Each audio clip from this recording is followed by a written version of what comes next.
This audiobook was produced by Heartmenders Magazine Media Incorporated, New York. All rights reserved. Two Worlds, New York by way of Enugu. Stories and Poems. Written by Professor Eugene Ritche and Okechukwu Okugo. Professor Eugene Ritche's special note. Mr. OK is more than okay. When I first met him in a class in Manhattan's Chinatown on a beautiful fall day in the 20-teens, I was intimidated. Here was one who had published 6 novels, and was one of my 25 college English I students. What am I going to teach this words person? This author? This confident individual with an infectious smile? The question, I realized later, should have been, what is he going to teach me? Yes, his was a great smile, one so genuine that I couldn't doubt his seriousness about learning nor his popularity with the other students. And it was his eagerness to learn that made me snap out of my ego and say to myself, I'm going to give this person, who I don't know very well, and all of his fellow students, who I don't know as well, the best that I have and learn from him and the others. His name is Okechukwu Okugo, which isn't hard to pronounce if you focus, Okechukwu Okugo. Yet for some reason, even his name intimidated me, so I asked, can I call you Mr. OK since your first and family names begin with O and K? Reluctantly he agreed, I sensed. One day I took a chance and pronounced it the full name, to his delight. Remember that a person's name is to that person, the sweetest and most important sound, the American writer Dale Carnegie once wrote. In fact, it is one of 30 human relations principles that Mr. Carnegie espoused, yet it reinforced the importance of that principle. Mr. Okugo is from far away. The oldest of 5 children, Okechukwu grew up in a village near Enugu, a mountainous city in West Africa, of which he has fond memories. He is the son of a, now retired, civil servant, whom I have also met in New York, and a retired schoolteacher. Life hasn't always been kind to the Okugo family. Okechukwu contracted polio at age 3, and his brother, Samuel, died of sickle cell anemia later in life. When his mother took him to school every day, Okechukwu became a familiar and popular soul, one never bullied, one who walked with crutches, a proud yet humble person, still with that smile that affirms life even today. My friend, my teacher, Mr. Okugo, is the epitome of what Albert Camus once wrote, Au milieu de hivra, j'apprenais enfin qu'il y avait en moi un être invincible. In the depths of winter, I finally learned that within me lay an invincible summer. Acknowledgements. This book is born out of a true friendship that transcends the typical student-slash-teacher relationship.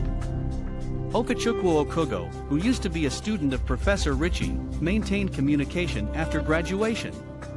The professor had read some of Okugo's published literary works, and the idea of writing a book together was somehow cultivated and actualized. Providing a good example that race and age are no barriers to meaningful and productive friendships. We hope that people across cultures and races will seek amicable bonds that foster togetherness and problem-solving motivations rather than dividing humanity. Professor Eugene Ritche, a New Yorker from infancy, while growing up, was running around in the neighborhoods of Manhattan, meandering the fast-rising city, seeing skyscrapers layering and playing pranks that children played, including his peculiar upbringing experiences. Okechukwu Okugo, born on the hills of Engwo, Enugu State, grew up with a strong clannish identity coming from the Igbo community that emphasizes living patriarchally. However, some of their communities are matriarchal. These and other distinctive experiences form the basis of the themes and motifs of this work. Despite the different backgrounds, there is more that unites than disperses, as showcased by our different writing styles. Forward. This book was born of a quest to compare two worlds that seem to be different.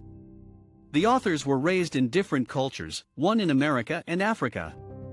There seem to be more similarities than differences, comparing the stories told and poems written. Each culture is distinct and has played a significant role in shaping the writers. One similarity that strikes a chord is that each culture has strong histories that deserve preservation unique to each place and showing how the people react to events. The stories about JFK's assassination and men suffering in silence strike a chord in showing individuals face challenges peculiar to their environment and situations. And there are personal aspirations that inexplicable circumstances truncate, while many try their best to live right, as best as each deems more fitting. Experiences, background, and point of view make an author, which invariably shapes the stories writers tell. Events happen according to societal values and personal choices people make. Prevalent culture and tradition shape upbringing, and stories become rich when told from diverse perspectives.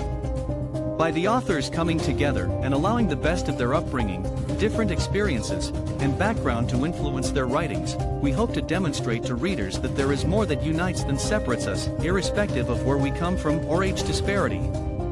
We hope that everyone learns something positive from our different contributions to entertain and connect cultures and the world. Professor Eugene Ritche and Okechukwu Okugo. Westchester/Queens, New York. November 2021.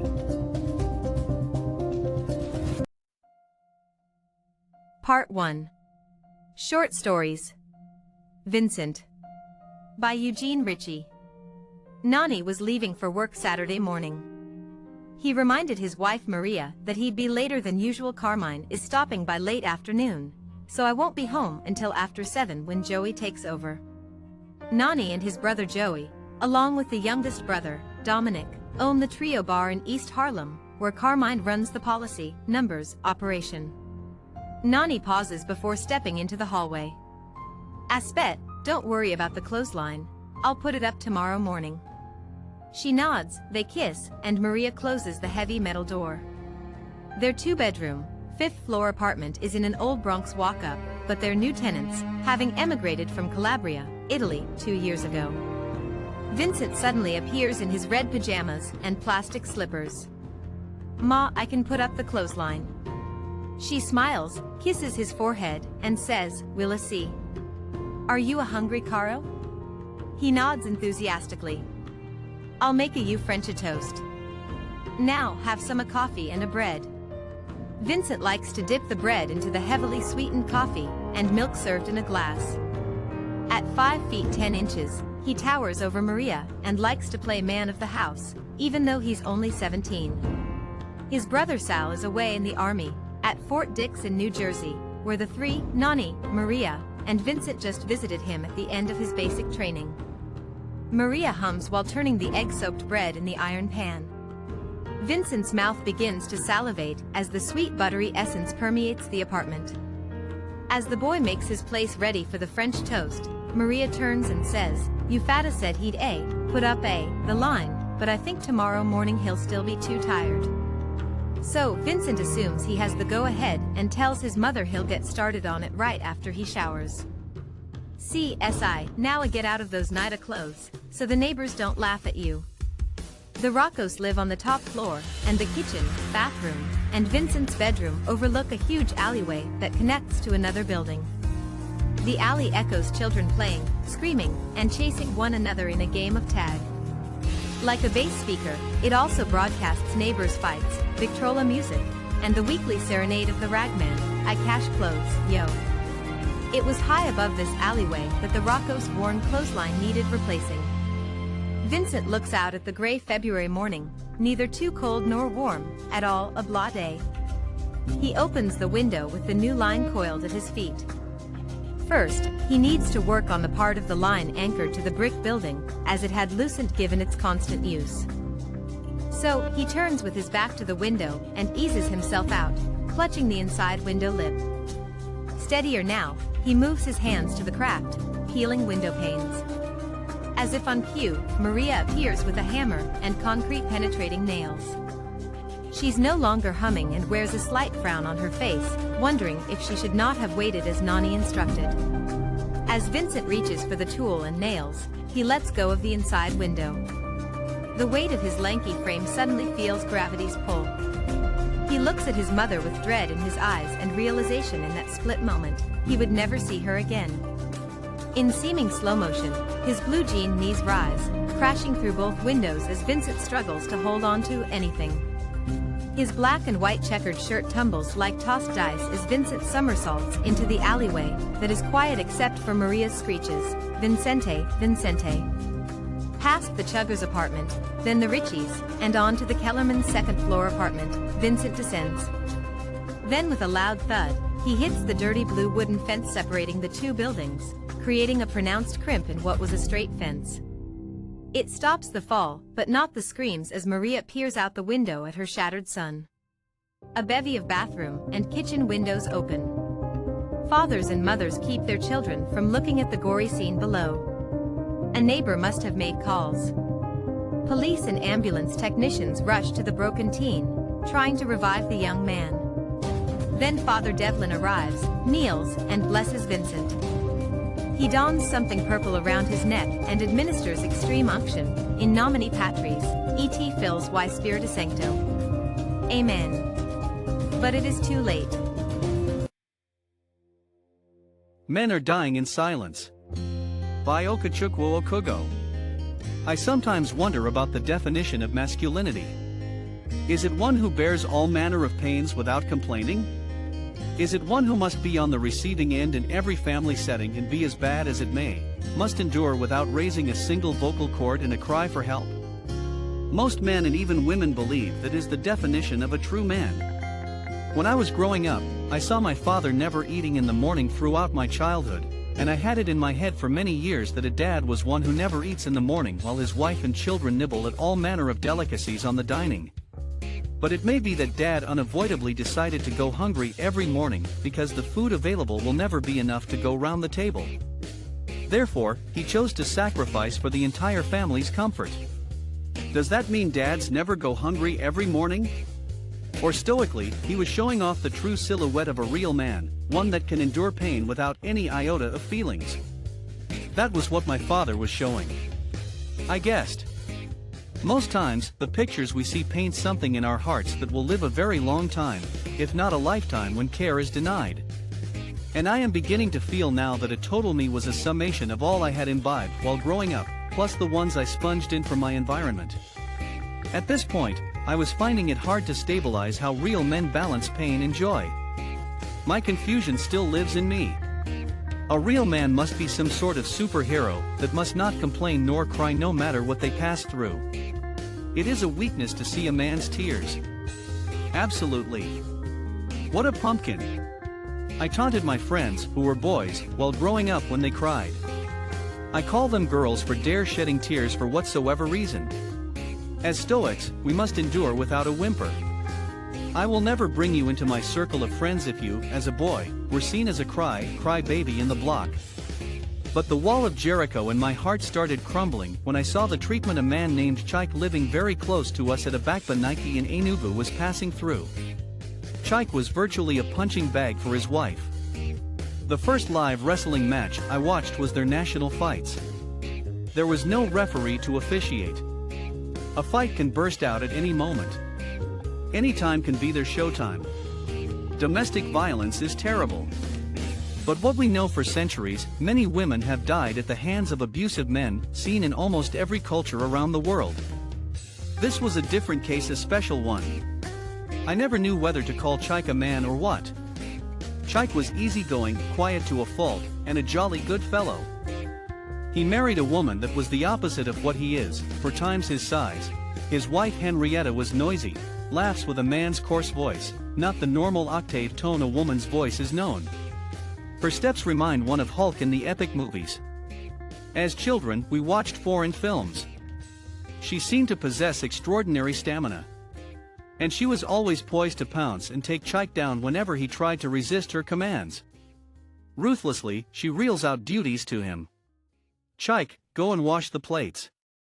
Chike, go and make the bed and sweep the floor. Chike, make sure the meat you are buying at the market is the fatty part. I like the torso, don't come back here without it. She always shrieks.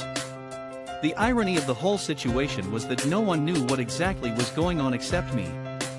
I was around 9 at that time.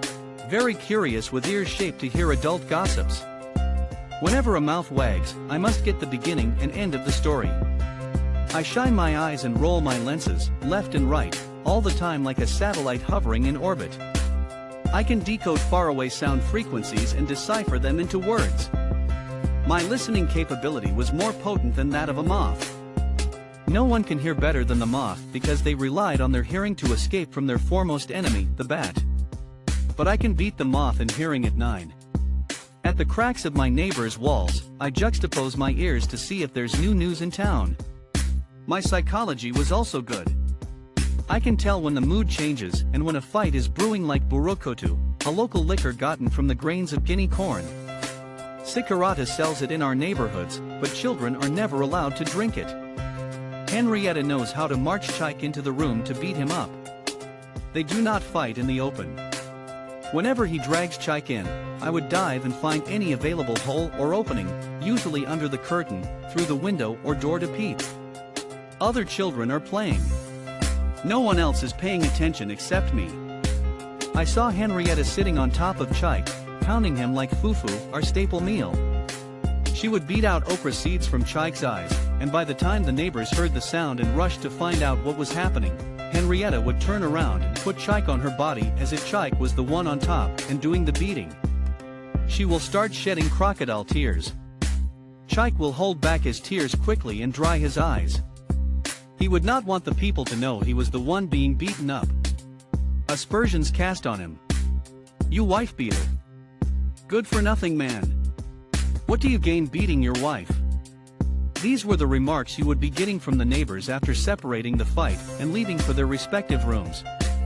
This went on and on and on. Chike continued to endure. Each time the wife was on top of Chike when she heard neighbors running footsteps coming to separate their fight, she would do the same thing, turn around, and exchange positions, with Chike now being the one on top. She will hold him tightly onto her body, and wail as if Chike was crushing her with his waning strength. I wished a strong wind would blow and toss Chike like a tottering chicken feather. He has no business being on top of her. Chike dared not complain nor tell anyone what he was passing through. He was a real man, a true African man in charge. Masculinity is showing you are in control all the time. You can never tell when anything hurts. Where would he borrow the shame with which to narrate his ordeal? Especially now, it is in the hands of his wife, a woman he married with his bride price. One day, something happened in favor of Chike. It was as if nature had come to his aid to wipe his tears, to fight for him. Not that he ate protein and gained weight. He was still that skinny man that sways like a vegetable. As usual, a fight busted out, and her wife lifted him, but suddenly she had a dislocation in her knee. It jerked, and she let go of the man high in the air, as if she were presenting him to the room's ceiling as a burnt offering. Chike was there high up in the air, my gaze fixedly on Henrietta's hands, in pity. I do not want her to let go, and he rattles on the floor. At the instant, the jerk came, and she lets go. He crashed on the floor while Henrietta also fell, holding her knee, twisting in pain. I was peeping under the curtain the whole fight until a leg hovered over my head, and the curtain swayed wide open when neighbors began trooping into the room and asking what was going on. As usual, she claimed her husband had broken her leg in a fight, and Chike quickly stood up from where he was spreading out like one relishing on a beach. He must have broken some bones. He stood up quickly and packaged himself. He did not want anyone to see him sprawling helplessly on the floor. All blame went to him as the abusive drunkard husband who always batters his wife, even in his visible pains. Contours of agony spelled all over his face. That crash was heavy, but Henrietta was in pain as well. In the end, a more considerable portion of the blame was apportioned to Chike. "Defend yourself," I roared in my oblong-shaped head. I could not understand why he would let such a lowly tag of a woman beater stick on him. I knew Chike was defending his honor as a man in charge. He was protecting the accepted image of manliness. He was manning up. The strong one. It is shameful to be truthful. It was better hiding the pains and humiliation, the realities as a man, than opening that bottle of worms to let out that it was his wife who was beating him up all along. Was he indeed defending the generally accepted image of manliness, the strong one? The one who must always appear to be in charge, good or bad, even if it may involve pretense. Is it not foolish him accepting, enduring, and sealing abysmal abuse from his wife to prove that point? Machismo. I was sure he was trying to keep showcasing and maintaining his African manly strength at all costs. It was not a written bylaw, but it appears written in most hearts across many cultures that men must suffer in silence. In his eyes, sometimes I could see a glare that seemed to mean, let the conversation begin. Especially the day I saw him receiving a phone call from his elder brother, who recently brought over his family abroad to live with him. The phone was on the loudspeaker and would not need eavesdropping. I heard him clean and clear when he told him how his wife had called the police, and he was thrown out from a house he had bought while his wife was still back in the village, and his only crime was calling them to come and be reunited with him where he had lived without encounter for many years. Chike asked what was wrong, but I could not decipher the entire story. All I knew was that the crux was the wife's eyes opened, and she suddenly wanted to exert her newly found westernized freedom in her new environment. A kind of culture clash. All those things she usually answered, yes sir, back home had now been met with a demand for an explanation, and in the crossroad of managing the newfound crisis, it ended up in the hands of law enforcement. This is America. He said the wife now constantly reminded him over there. I wondered, would Chike tell him that his own back home may be worse than his? Chike swallowed spit and told his brother to find a way to deal with the family problem. And I felt he had meant he was battling his own in silence, and may not be able to know how to offer any meaningful solution. He who cannot help himself, what will he have to offer others? All around my neighborhood, from one family to the other, it seemed the men each had some peculiar thing to deal with. Mr. Okaranta was at the other end of the street complaining. He was playing draft or checkers with his fellow men, an outdoor game many say only lazy men on our street used to while away their time. He was narrating how his children will buy him either a bottle of hot drink or a walking stick every December when they come home for the end of the year holiday. If they want to be generous, they will add an Ishiago shirt or top, traditional title wear, with a red cap. But he usually peeps through the keyhole to see his children passing wads of Naira notes to his wife their mother, as if he does not need money at his age. Beside him was his lager beer. He would lift his jaw high to gulp down while thinking the next diagonal crown move he will make, jumping over many of his opponent pieces at a time, with his left eye fixed on the playing checkerboard. He does not trust his playmate, another older man I cannot tell his name. Okaranta always argued that someone lifted or moved his game nearing crown because he was a bit distracted. Almost everybody was trying to avoid playing with him. Playing with him always generate heated argument all the time. A bench was placed by the side, and a couple of men sat cheering the players. I continued my wonderment. Why complain to these fellow men rather than call your grown-up children and tell them how you feel? I had to move to another part of the neighborhood to look for other children to play with. Probably hear or see something new. Then when I come home, I see my dad and my mom arguing. My father will say 3 words while my mother will say 3,000 words per minute. And my dad would lift his shirt where it was hung and put it on his shoulders. Sometimes, he would miss buttoning the down part of his shirt, having one side go up while the other part is lowering down, and he would dash out to somewhere to cool off before coming back. I pitied African men, for I felt they were at the receiving end in every way, but the difference is they do so in a great silence.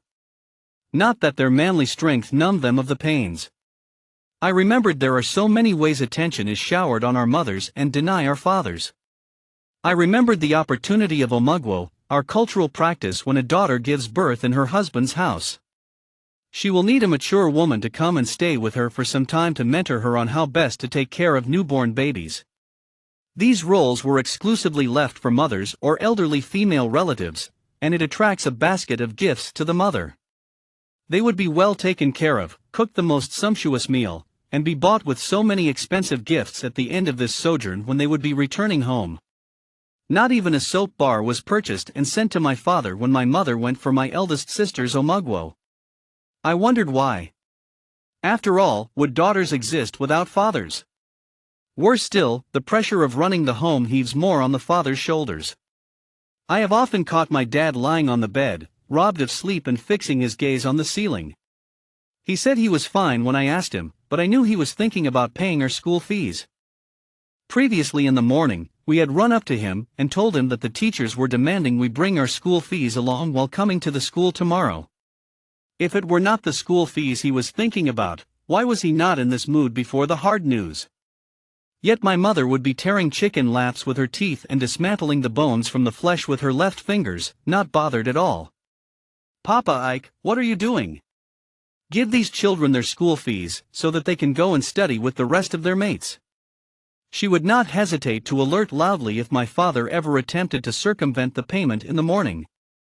I pondered why not ask if there was something available first.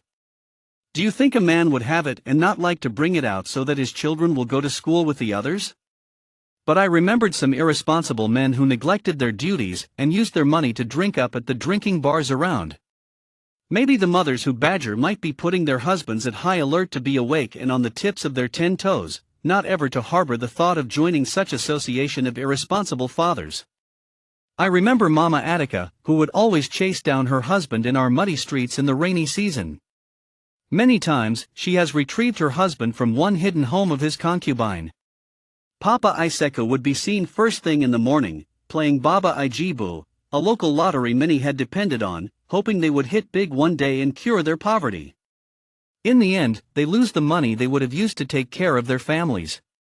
So, some of these wives may be flashing their keen eyes to see how far they can prevent that by always putting their husbands on notice, alerting them constantly the impending family expenses. And they will not have that opportunity of any wasteful spending.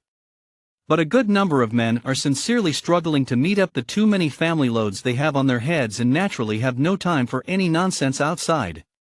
They already know their responsibilities and need no reminding. Wouldn't such men get the breathing space? I knew men like Chike were genuinely doing their best, yet his wife would always glaringly embarrass him inside and outside. One day, Henrietta was gripping him on the wrapper, a piece of cloth tied around the waist.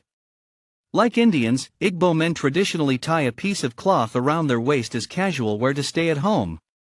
She never bothered that a bit of mistake, the wrapper will fall off Chike's waist, and the neighbors will see how Chike was made in public. Chike does not hesitate to bring the money, yet he gets the beating. Chike was the one who could tell the world what it was really like a man suffering in the hands of an abusive woman, yet he chose to suffer in dumbfounding silence. I had expected him to open his mouth wide like one trying to nibble on a hardened sugby coconut and shame the devil of men's abuse at homes. A silent holocaust. Little wonder why most societal suicides are male, and men's anxiety and depression rising. Few people are talking about this. Chike has had several opportunities of letting out. Every morning neighbors greet each other first, and when asked how he is doing, he usually replies, "Things are okay." But I know it is not true, it was a lie, things are not okay. "Chike, you are suffering in the hands of a husband beater," I would pour out my little mind and my thoughts. What does it take to say things as it is? Perhaps one might find help or see ways to lessen their hardships. Even help others. Speak out. Speak up. Do not die or suffer in great deafening silence. I am not saying men are saints. I am not saying all women are abusive. Still, with what I am observing, it seemed men are dealing or struggling with their situations individually or in silence each as much as they know. But women would always have a way to let their voices be heard by all so that whatever they pass through will be handled as a societal problem. Do I blame the women? Will they leave their pressing concern to start talking about men's issues? Anyone who has a problem cries out for help themselves. My mother once told me the one drowning in the water must be the one to stretch out their hands to be rescued by divers or swimmers. I felt for Chike because I was a boy and would soon be a man. My father told me when one Oro man is deprived of his fish, it is the entirety of Oro that is so deprived. The suffering of one man is the suffering of all. I saw Chike helping the wife come out from the room to sit on a bench outside. She has a heavy bandage on her knee. The heavyweight pounder now could no longer box and rely on the very person she had abused all along. But Chike was not vindictive, he kept loving his wife. Love is a mysterious thing. I could not understand why Chike did not see this as an opportunity to get his own pound of flesh. He still pets his wife. The one that peppered my eyes was one day I saw him putting fish into his wife's mouth while feeding her. What manner of love is this? Nothing happened to her fists. He was showing her care. Would I call Chike a fish head? Henrietta ate the panla fish with a morsel of EBA and laughed heartily. I wondered if it was a true bliss from the heart. Would one abuse who they genuinely love? My young mind could not grasp the answer. I am still confused. Who is a real man? A Rumor of Angels. By Eugene Ritche. A fictional account of President John F. Kennedy's state visit to the Republic of Ireland. June 27 to 29, 1963. All believers are wayfarers now, seekers, looking for signs and rumors of angels. Walker Percy, 1916 to 1990. Dave Powers, a special assistant to the president, was nervous. The U.S. ambassador to Ireland had received no word from Moscow about Premier Khrushchev's reaction to President Kennedy's triumphant speech at the Berlin Wall earlier in the week. Powers knew it would be Jack's first question when he arrives at the U.S. Embassy in Dublin's Phoenix Park during his 3-day state visit to Ireland. The chief will be here in less than an hour, Powers complained to Ambassador Matthew H. McCloskey. He'll be asking for a report on Chairman Khrushchev's reaction to yesterday's speech. What can you tell him? McCloskey, nervously rubbing his hands, signaled he had nothing even before he spoke. They've either jammed Kohler's line, or he hasn't a thing to report. I'll check the telex one more time before I leave for the Prime Minister's residence. I've got to be there when the President arrives, or my name is mud. McCloskey added that he wished he had been in Berlin to see it all, the crowd surging. Yeah, it was something. Those Führer-loving Krauts edged closer and closer. They went nuts when Jack did the Ich bin thing. I thought they were going to tear down the whole goddamn wall. Trying to get out of the reporting requirement, McCloskey asked Powers, why is Khrushchev's opinion so important? I thought after last October's missile crisis the president thought much less of the little tyro? Unsympathetic, Powers cut him off. Jack never underestimates his enemies. Maybe the chairman's reaction is so bad, Kohler or Harriman doesn't want to upset the president. Well, you'd better make something up, or there'll be hell to pay. McCloskey shot back, I'm not going to lie to the president. Shrugging, Powers laughed, why not? Everyone else does. He hates bad news. You don't want to cast a cloud over this visit. Christ, it's raining enough out there. As McCloskey headed one more time to the telex room, Powers consulted his checklist of items to ensure everything's been covered.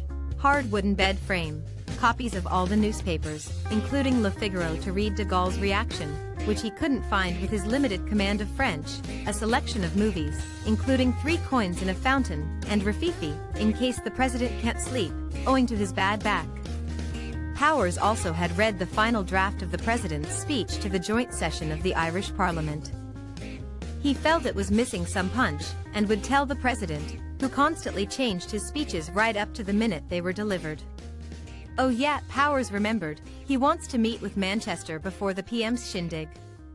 The motorcade route from Dublin Airport to Phoenix Park, where the president and his entourage would be staying, was lined with placards, bunting, and the green, orange, and white Irish and red, white, and blue American flags. Despite a steady falling rain, the president rode in his open Cadillac limousine, accompanied by the Prime Minister, Eamon de Valera, and the U.S. Ambassador to Ireland and Irish Ambassador to the United States. Crowds were 3 people deep along Collinstown, Swords, and Drumcondra roads, 4, sometimes 5 people deep, on Parnell Square and O'Connell Street in the city's heart. A roar would ascend from the crowd every time the rain-coated president waved or slicked back his mop of hair. This is like campaigning in Boston on St. Patrick's Day, Kennedy remarked to de Valera. The faces they are identical to here because everyone is related. The only difference is it would be snowing, not raining.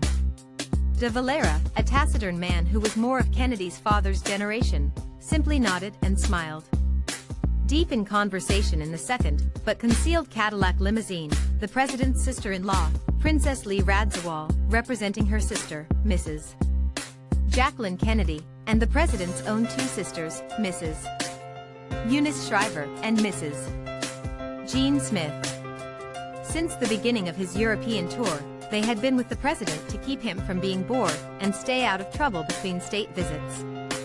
Jack's appeal to the Irish, Eunice remarked to her fellow travelers, is like the son who went off to the seminary to study for the priesthood, and who has now returned, having been ordained, and about to say his first Massachusetts. That may be true, but the analogy to the priesthood is hardly apt in Jack's case. Jean, her sister, chimed in. No, my take on his popularity here, besides the obvious, exiled son returns home, and that's prodigal son, she added, laughingly, is more the mother's favorite son complex the Irish women here enjoy without all the edible crap that usually accompanies such relationships. What do you mean? Princess Radzawal inquired. Well, what I mean is that no matter how bad the boy is, he's still himself, his mother's son, Jean responds. Look, the women here wear the pants. Why? Because the men are such drunken sots, spending all their money, if they have a goddamn job, on the drink. Yeah, Eunice adds, and their sex lives are so barren that the mother's only enjoyment in life is her son. She lives vicariously through him, he's her only joy in life. And what about the daughters, don't they contribute joy to the family as well, the princess asked. Eunice and Jean looked at one another and laughed because they both thought the answer was astonishingly obvious. Well, the daughters, Eunice started to explain. The daughters, Jean interrupted, the daughters are so attendant to their drunken fathers, and they become wife substitutes, and even revel in that role. There is no jealousy on the mother's part, because she's working all the time to pay the rent and whatnot. Plus, Eunice seized control of the conversation. The mother's too tired of her old man, and dotes on the son no matter how bad he is, even if, which is what usually happens, he ends up a drunken sot like the father. Is that how you'd describe Rose's relationship to Jack, or Bobby, or even Ted? The princess asks with an impish, knowing grin. Again, the two sisters looked at each other incredulously and laughed. Well, not exactly, Eunice started to say. That's not fair, Lee. No, well, in a way, not exactly, Jean stopped, flustered. I think our mother had that kind of relationship with Joe Jr., Eunice stated. Yes, she doted on Joe, until Jack was jealous of that relationship. So when Joe was killed, I think he assumed he'd receive that kind of treatment, but it didn't happen. It was as if Jack didn't deserve that treatment as, Eunice picks up on the description, a rebuke to this man's world that Rose had no part in. She turned her doting to the church. She withheld the doting as her way of rebelling for the stupid hubris every one of the Kennedy men possessed, and still possesses. Yes, I've noticed a coldness in their relationship, Lee concludes from the conversation. Jack never seems comfortable around Mother Rose, Princess Lee observes. He seems to get testy at family gatherings when Rose enters the conversation, as if she is an intruder. Sensing a boundary crossed, Lee looks out at the crowds on O'Connell Street, and begins to wave. Yes, well, let's show some American friendliness, Jean comments, knowing the subject is getting a little too personal for comfort. Yes, let's do, Eunice agrees, and all three women are waving and smiling as the motorcade slows to make the turn onto Westmoreland Street. He winces as the doctor administers the daily shot to help his condition, which he keeps secret from everyone except his closest friends. Naked from waist to head, his bared chest was covered with hair, some gray, but mostly black. The patient felt no embarrassment when his friend Slim entered the room with a jocular greeting. Hail to the chief. How the hell are you, Jack? Slim, known elsewhere as William Manchester, university professor, author, and historian. Slim and Jack both had served in the South Pacific during World War II and recuperated from wounds in the same naval hospital in Boston. Keeping a neutral mien as he looked up and down the tall figure in the doorway, John Fitzgerald Kennedy replied, Your president is fine, but your senior officer wants to know what you thought of today's speech at New Ross Quay. Sparing no niceties, Manchester replied, I thought it was mediocre until the part when you said under your breath, yes, I heard it, shoveling shit across the road. Laughing, Kennedy glowed. Well, it's true, and if I weren't in such a public place, I would have said it louder. Just leave that out of my biography. As sunset projected an orange tinge throughout the room, an embassy waiter enters, and gives them each a glass of Irish whiskey and an Upmann cigar with books of matches bearing the presidential seal. Colliding ice cubes and the flare of igniting matchsticks to fire their stogies, followed by multiple puffs, are the only sounds that break the silence of these two men. Kennedy is comfortable with Manchester, who serves as a mentor/friend/biographer. The constant guest knows there is something on Jack's mind that he wants to run through with him. Manchester waits for his friend to begin in his usual oblique way. Do you remember the young, baby-faced Asian my father hosted a political fundraiser for in 1958? He was so wet behind the ears, his English so halting, and his smile so engaging that I wanted to take him under my wing and teach him the ways of the world so he wouldn't get hurt. Manchester, who had no idea who he was talking about, doesn't even remember the event. He simply nodded to let the president continue. Well, just about the time I assumed office, this little Mandarin was leading a small country 10,000 miles away. Communist insurgents called Viet Minh are threatening the country. Of course, I'm referring to Vietnam, where the communists control the north. I'm talking about No Din Diem. Taking a long, slow puff of his cigar and donning a starched white shirt for tonight's dinner, the president's demeanor changes to a dour look. He has a brother-in-law who is the head of their secret police, and is as close to him as Bobby is to me. But the brother-in-law and his savage wife, DM's sister, are bastards of the highest order. Manchester responds, yes, I read about the trouble they're having over there with. Are they Buddhist monks, demonstrating civil disobedience? Jack shakes his head, it's more complicated than that, but you have the general idea. That's why I appointed Lodge Ambassador. The Republicans have got to be in this with us if we're going to continue to support this regime. Manchester nods and continues listening.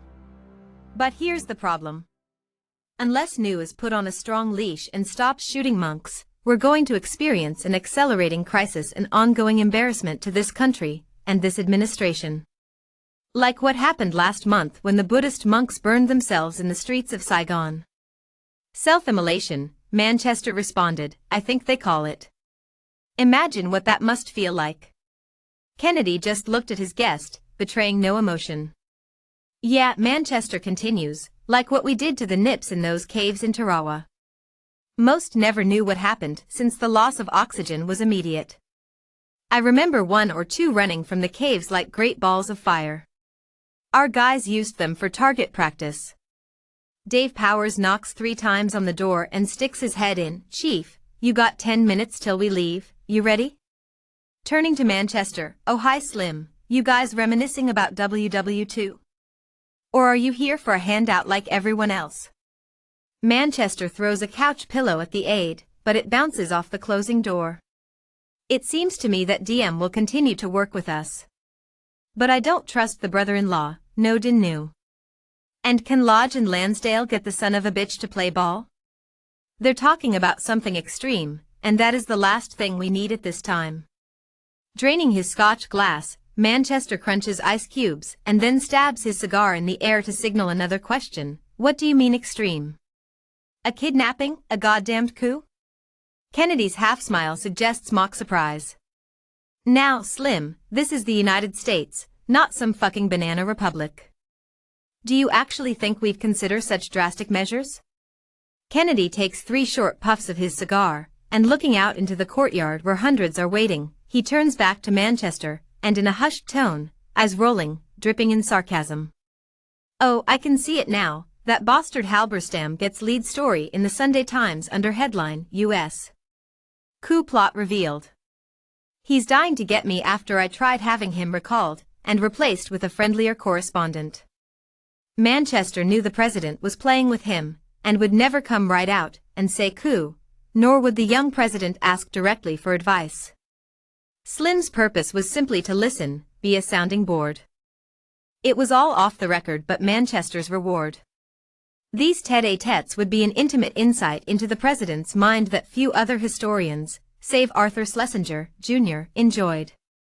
The roar of Secret Service and Guard cars, and the heavy idling of the president's imposing Cadillac limousines could be heard in the embassy's courtyard. Again, Powers knocks 3 times and sticks his head in with an inquisitive look, but saying nothing. Is Eunice ready? Jack asks, interrupting Power's reply. She had better be wearing some green. Oh, and tell whoever is arranging the seating that I want Lee sitting next to me in case I get bored with all their blarney. Powers nods, got it, Chief, and closes the door. Dave, before you go, I want you to tell Slim where I'm going. You know, the Gaelic version. As with no train, the Prime Minister's house here in Dublin, Powers says. Eris and Nectarine, Kennedy corrects as the three laugh.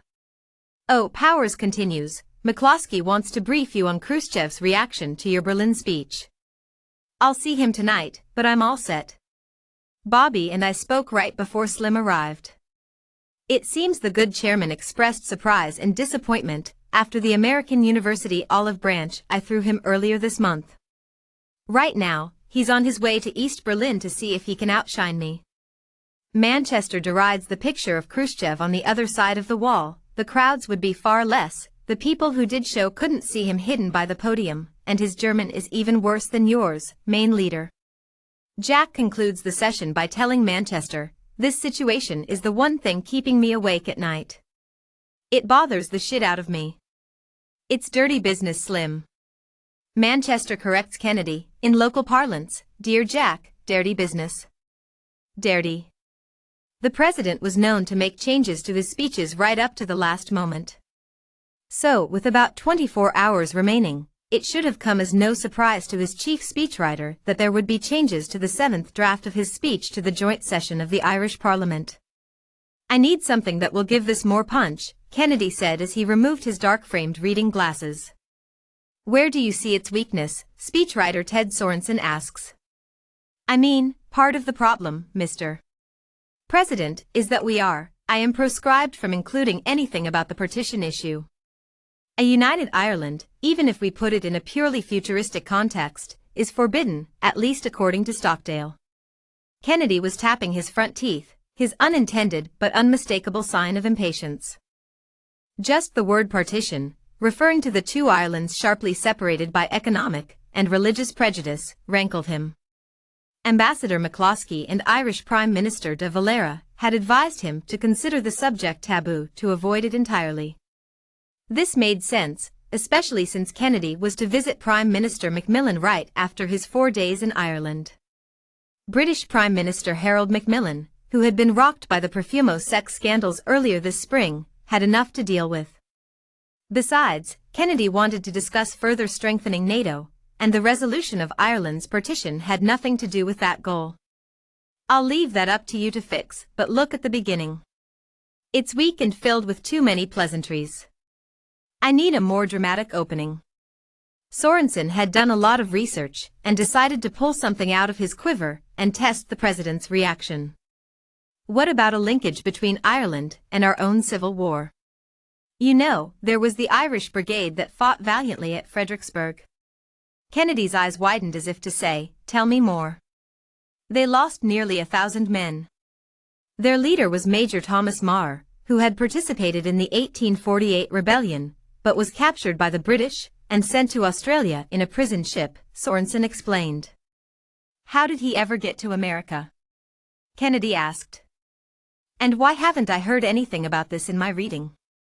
Sorensen was tempted to be smart and explain that, well, Jack, you didn't read the right history. Instead, he let the president save face. Well, it is an obscure chapter in the Civil War. And none other than Robert E. Lee cited their bravery, they ennobled their race by their splendid gallantry. Sorensen could see the president warming to the idea. That sounds good, and make it tie into the overall theme of Ireland, a small nation, whose time has come. Then I think we're close to a final draft. When can I see your redraft?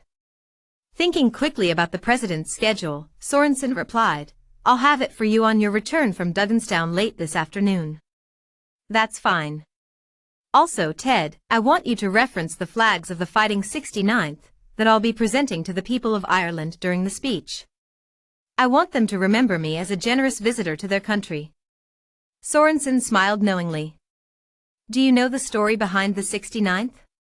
Michael Corcoran of Donegal migrated to New York about 1850 and became a leading figure in the Fenian movement for Irish freedom.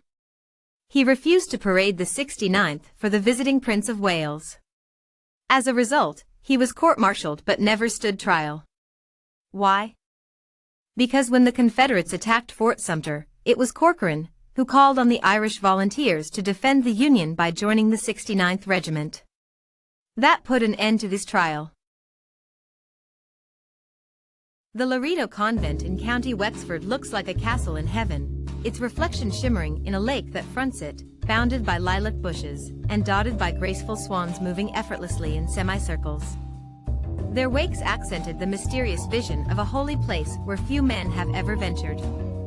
On this June day, its peace was disturbed by the caravan of presidential vehicles that drove right up to its slated driveway, and under the porte-cochere, protecting the American pilgrim from rain and cameras that were prohibited from following in its wake.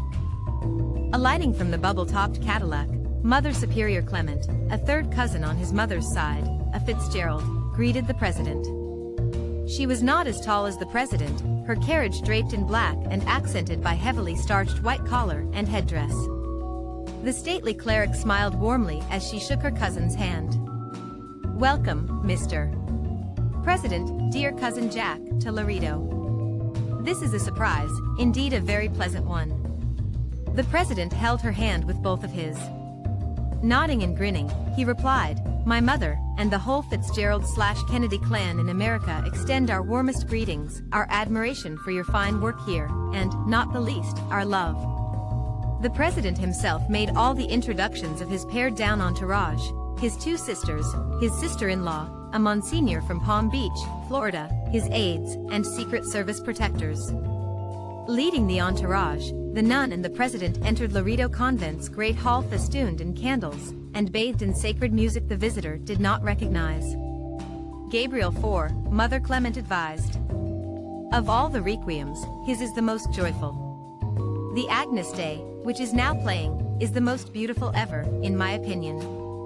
I'm sure Jackie is familiar with 4, Jack responded. Yes, it is beautiful, and I recognize the words, of course, from Massachusetts. He was one of France's greatest romantic composers, the Mother Superior stated. He described death as a joyful experience, a happiness beyond the grave. Pausing just long enough to capture her cousin's reaction, and nodding seriousness, she added, "Come, meet my sisters."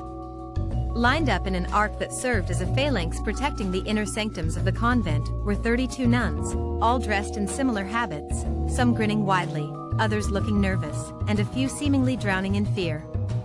"This is Sister Cordelia," she began, "Sister Mary, Sister Bridget." They responded with a slight bow and "Welcome, Mr.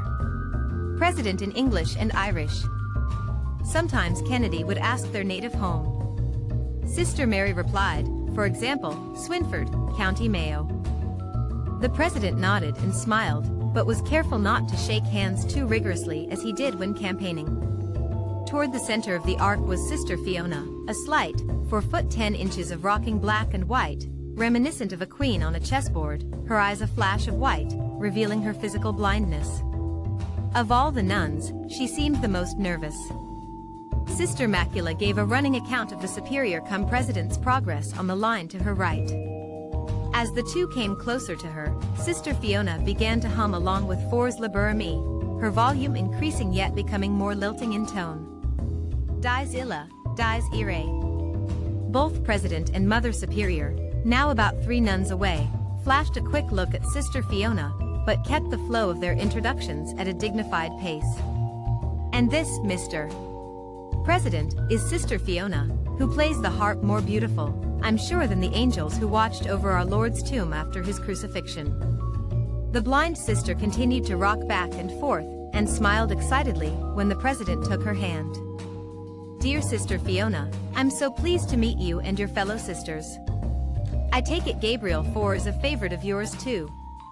Oh, Sister Fiona was trying to say yes, but the word wouldn't form. She began to foam at the mouth, emitting more guttural sounds, and in one swift jerk to her left, she fainted, crashing to the marble floor, her habit softening the contact. The president's protectors rushed to the bending leader's aid, but were stayed by his upraised hand and command. "It's all right. It seems that this excitement is too much for good Sister Fiona. Let's let her fellow sisters administer to her.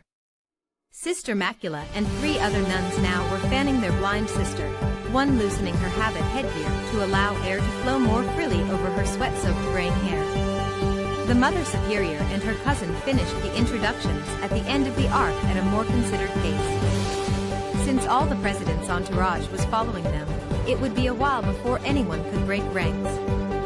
Mother Clement beckoned her American cousin to join her in the nearby anteroom, where tea had been prepared along with a light buffet supper.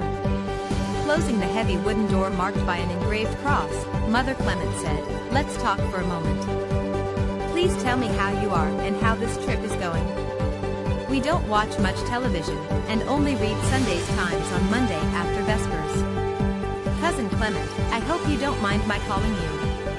"Oh Jack, please do, let's be informal while we can. I've been wanting to visit Ireland for some time, but had to choose the right moment. My only disappointment is that Jackie couldn't join us. She's with child, I understand. Congratulations. Caroline and John will have a brother or sister." "Yes, and I wished they were here too to meet you and all the wonderful sisters, including Sister Fiona, whom I'm sure John would ask about. For some reason, Sister has been disturbed by all this excitement. What I mean is, she has made some connection to your visit." "Connection? How so?" "Well, the night of your arrival, I was summoned to her room by Sister Macula, and could hear Fiona's audible groans. I feared the worst, an epileptic incident. When I opened the door, she was sitting up in bed, moaning and still in a dream state." "What did you do next?" Kennedy was interested in the details. "I wasn't going to say anything, but Sister Fiona had a vivid dream about you that, as most dreams do, didn't make a lot of sense." "I'm curious, what did she dream?" At that precise moment, Jack's sister Eunice knocked on the door and peered into the semi-lit room, asking, "Can I join you?" "Yes," Jack said, but asked her to close the door and not let anyone else in. "Listen to Mother Clement, Eunice, she was telling me about Sister Fiona's dream." Nodding to Eunice and indicating she should sit next to Jack on the pale blue couch, which was complemented by a navy blue and white carpet, Mother Clement described Fiona's dream. "Fiona said you were riding in a big car like the one you drove up in today, but without the top. You were standing and looking straight ahead as if in a trance. The crowds on each side of the road weren't cheering, they were crying. Women, lifting their sunglasses, dabbed their eyes with pink handkerchiefs." Kennedy listened closely and urged Mother Superior to continue. "You were wearing a bronze helmet, like the Greeks you'd read about in, say, Xenophon's Anabasis. What was so disturbing were your outstretched arms. They were holding a dead baby, all blue and clothed in white." The president cleared his throat and was visibly moved. "Go on." Sister Fiona then said everything slowed down as in a slow-motion film, and, curiously, everything went pink, except the baby. Finally, as the car passed, the boot opened. "What was in the trunk? Anything?" Kennedy wanted to know. "Yes, and this is the most upsetting part. It was filled with blood, which began to slosh all around with the movement of the car, leaving a trail. Inside were 2 faces, like the yin and yang. They were definitely Asian-looking, maybe Chinese, maybe Korean, according to Fiona." Eunice looked at her brother's reaction. His countenance changed to an ashen gray, and he looked down at the carpet, then up to his cousin, asking if there was anything else in the dream. "Oh Jack, I didn't want to tell you something so bizarre, so brutal. I can tell you're upset, but no, it's only a dream." Eunice completed the salve. "It's quite disturbing, and I wonder what it means." Kennedy asked about Sister Fiona's blindness. "Fiona was very ill once. Her doctor had administered large doses of cortisone. When she was losing her vision, the family understandably became quite troubled. They kept Fiona close to them and delighted in her yearning for God." "How did she become a nun? I mean, why?" Kennedy probed. "Well, this is what makes her so special. Fiona became a legend in Cleggan when a cousin fisherman had drowned during a squall. They brought the body to Fiona's parents' house because it was nearest, and they wanted to break the bad news to someone close.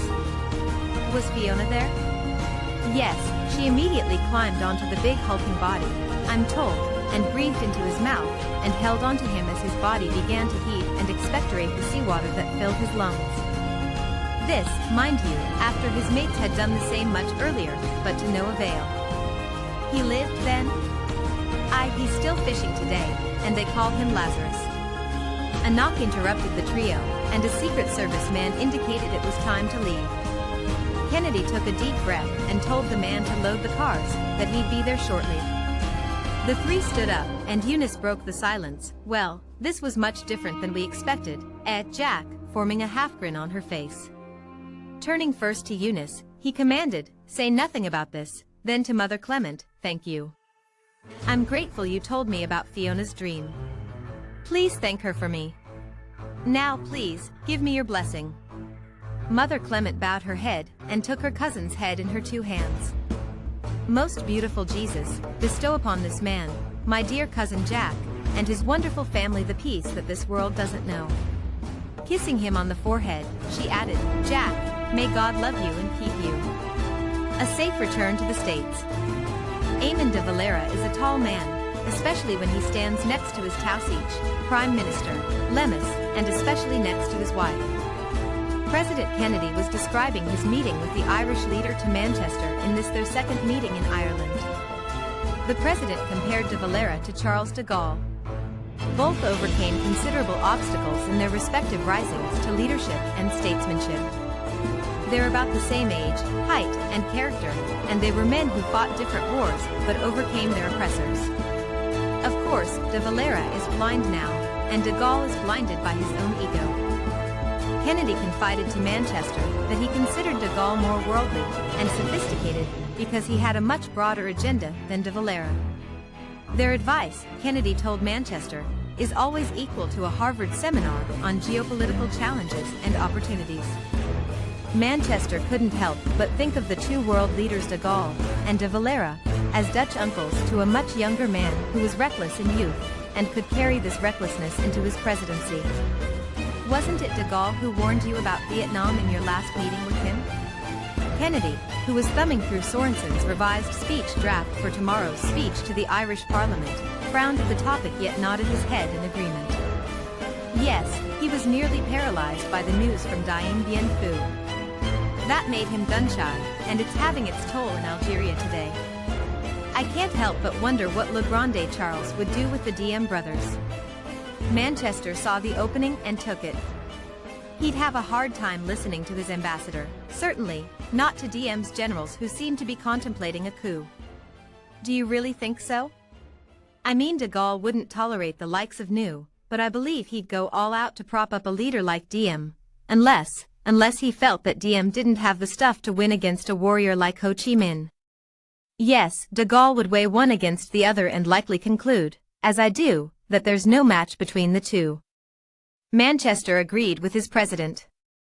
Ho Chi Minh and de Gaulle are cut from the same material. Each has a vision, and it's their tenacity that has and will ensure their respective victories.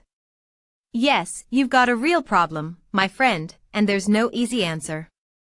Shifting in his rocking chair, surrounded by books of all kinds that Kennedy was using for the speech, Yeats' poetry, James Joyce's Ulysses, and other texts, the young president signaled a change of subject. Slim, read this opening and tell me if it grabs you. Manchester donned reading glasses and settled back in his chair, thumbing each page as he does with graduate-level papers he reviews back at the university where he teaches. Remember, Kennedy added, these are legislators with a very limited agenda. I'm trying to get them to think more broadly, more worldly. I want them to come on our team, and not sit on the fence like they did during our war. You take them back to 1862, to our Civil War, and that's good because it says, we were partitioned just like you and overcame it. Exactly, and in fact, they were there helping us. I see that. It's a nice tie-in, but there's too much detail. You need to shorten it, so you get to your punchline sooner. I am deeply honored to be your guest in a free parliament. Good, yes, you're right. I know where I can cut one or two sentences, read on. Manchester chuckled at the passage about de Valera being the U.S. President since he was born in Brooklyn, and Kennedy being the Irish president if his great-grandfather never left New Ross for America. Kennedy sipped his whiskey, puffed his cigar, and watched Manchester intently as the friend, professor, author, and historian finished the document. It's good, it's very good. There's substance without giving away the store. Kennedy, smiling now, appeared more relaxed. Ambassador McCloskey was nervous about the references to Small, fearing Ireland's inferiority complex might kick in. What do you think? Manchester, frowning now, shook his head from side to side. He misses the point and is probably too close to things. Kennedy smiled, that's what I told him. Manchester continued, it's one thing if the speaker were, say, the German president. But as the leader of the most powerful country in the free world, you have the right to say that. Besides, you invite them to take their part on the world stage instead of floundering in their cups over a partition. Kennedy took another puff of his cigar, and seemed to become very serious. I'm glad someone in this fucking country understands that. When I met with de Valera and his Tausich, Sean Lemass I think his name is, that's all they talked about. Thank God de Valera understood I couldn't touch the topic with a 10-foot pole. Manchester interrupted what looked like another Kennedy diatribe. Who spoke the most?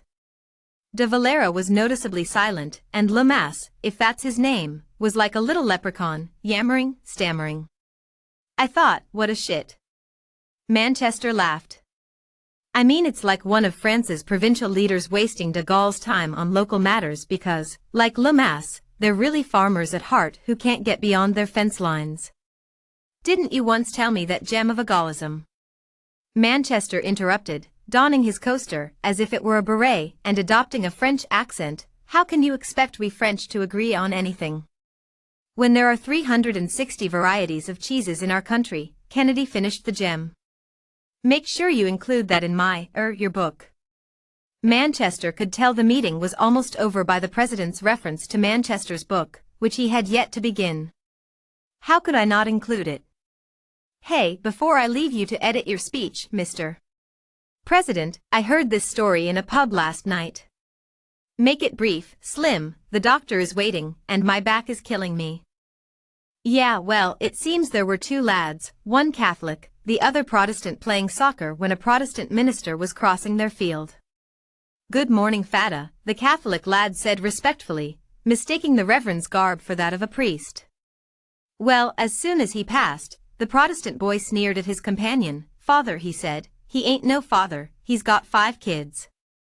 Kennedy laughed and putting an arm around his friend, he urged him to arrive early at the Parliament House the next day. I'll tell Dave to make sure you have an unfettered view of your president.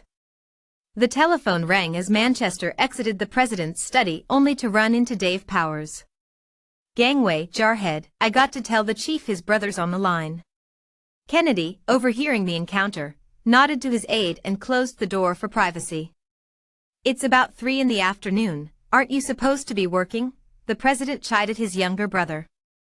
Knowing that Powers was probably listening through the door, Kennedy scaled his drink coaster, which ricocheted off the wall, further ensuring privacy. As the president listened, he reverted to his monosyllabic, verbal shorthand that only a Kennedy could understand. Missing were the physical cues that indicated assent or dissent. They were replaced by grunts, sometimes groans, and short and long breathing as if he were a telegraph machine. Sam will just have to wait until no, Dad isn't, tell Sam, right? Kennedy continued to listen, occasionally grunting his assent, and telling his brother how impressive a man de Valera is. He's got balls, a big man, blind, but afraid of, right, he's not, all take no give like Dad, no, nothing on partition, right, yeah. When the president put the phone down, he placed both hands on his back, arching it slightly to ease the pain. He knew the knock at the door would be his doctor, George Bulkey, substituting for White House physician, Janet Travel. Kennedy liked the male doctor who eschewed the standard procaine injections, recommending instead a regimen of exercise and much milder painkillers. Hearing the knock on the door, Kennedy chuckled, "Come in, doctor, and heal thy president."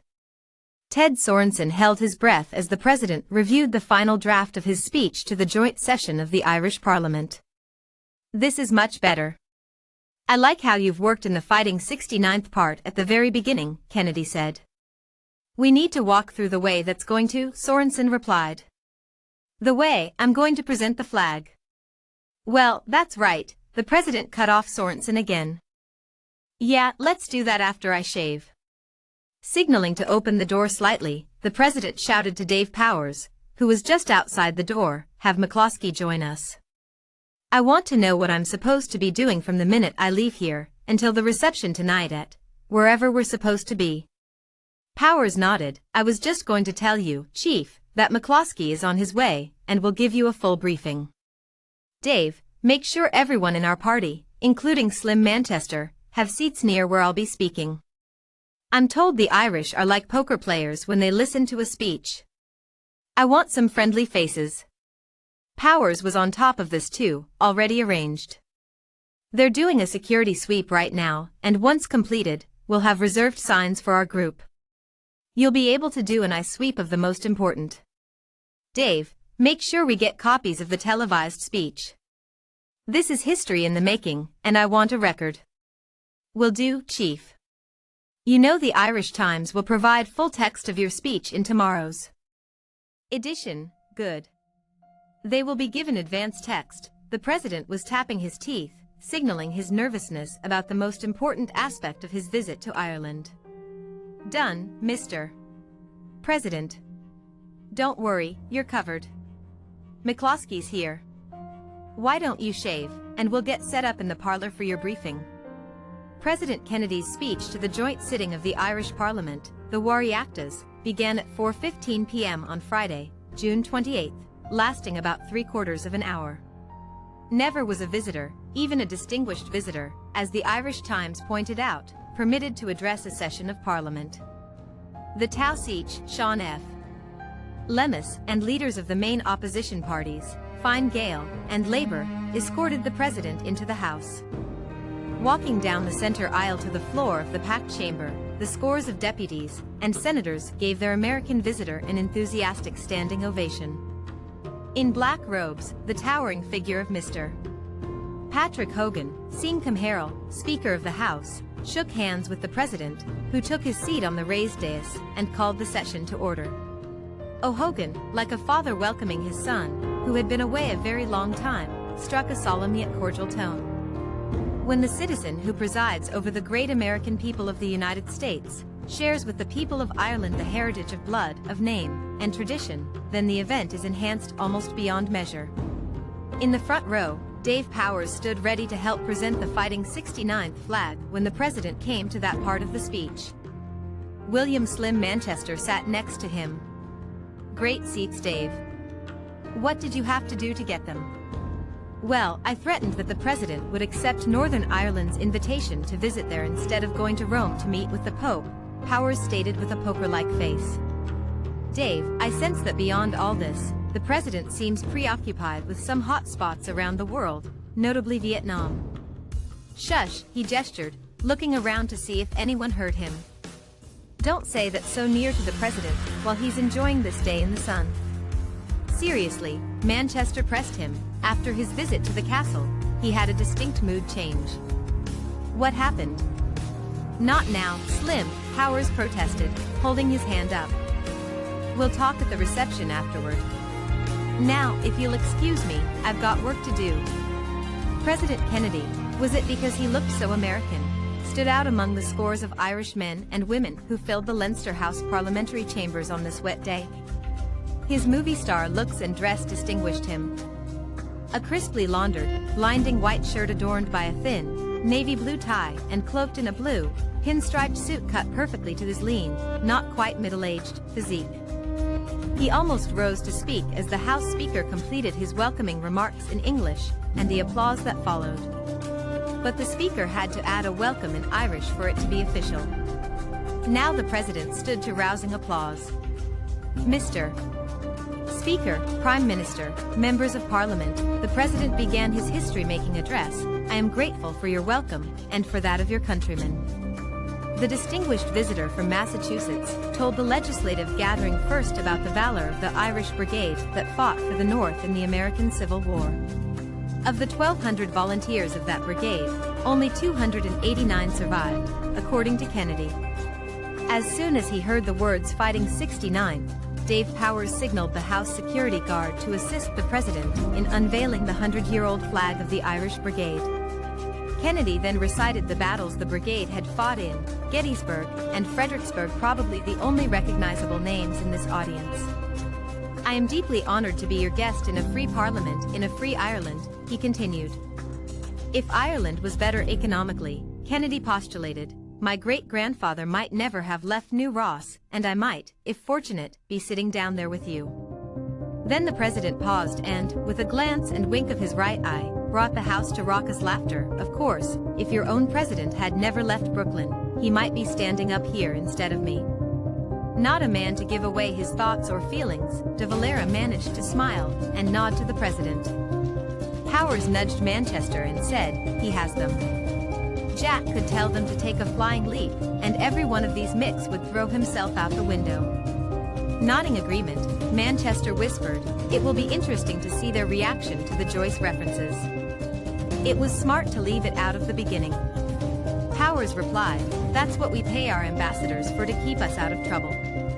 I am proud to be the first American president to visit Ireland during his term of office, Kennedy stated. He then went on to highlight the American connections to Ireland since the Revolutionary War. 250 years before Benjamin Franklin was received by the Irish Parliament to explore mutual interests in equitable treatment by the British. And then there was John Barry, whose statue Kennedy honored the day before. And so it is that our two nations, divided by distance, have been united by history, Kennedy noted, leading into his main message.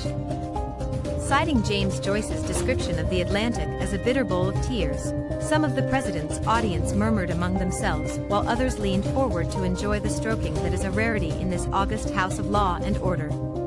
Ireland is moving in the mainstream of current world events, Kennedy said, and your future is as promising as your past is proud.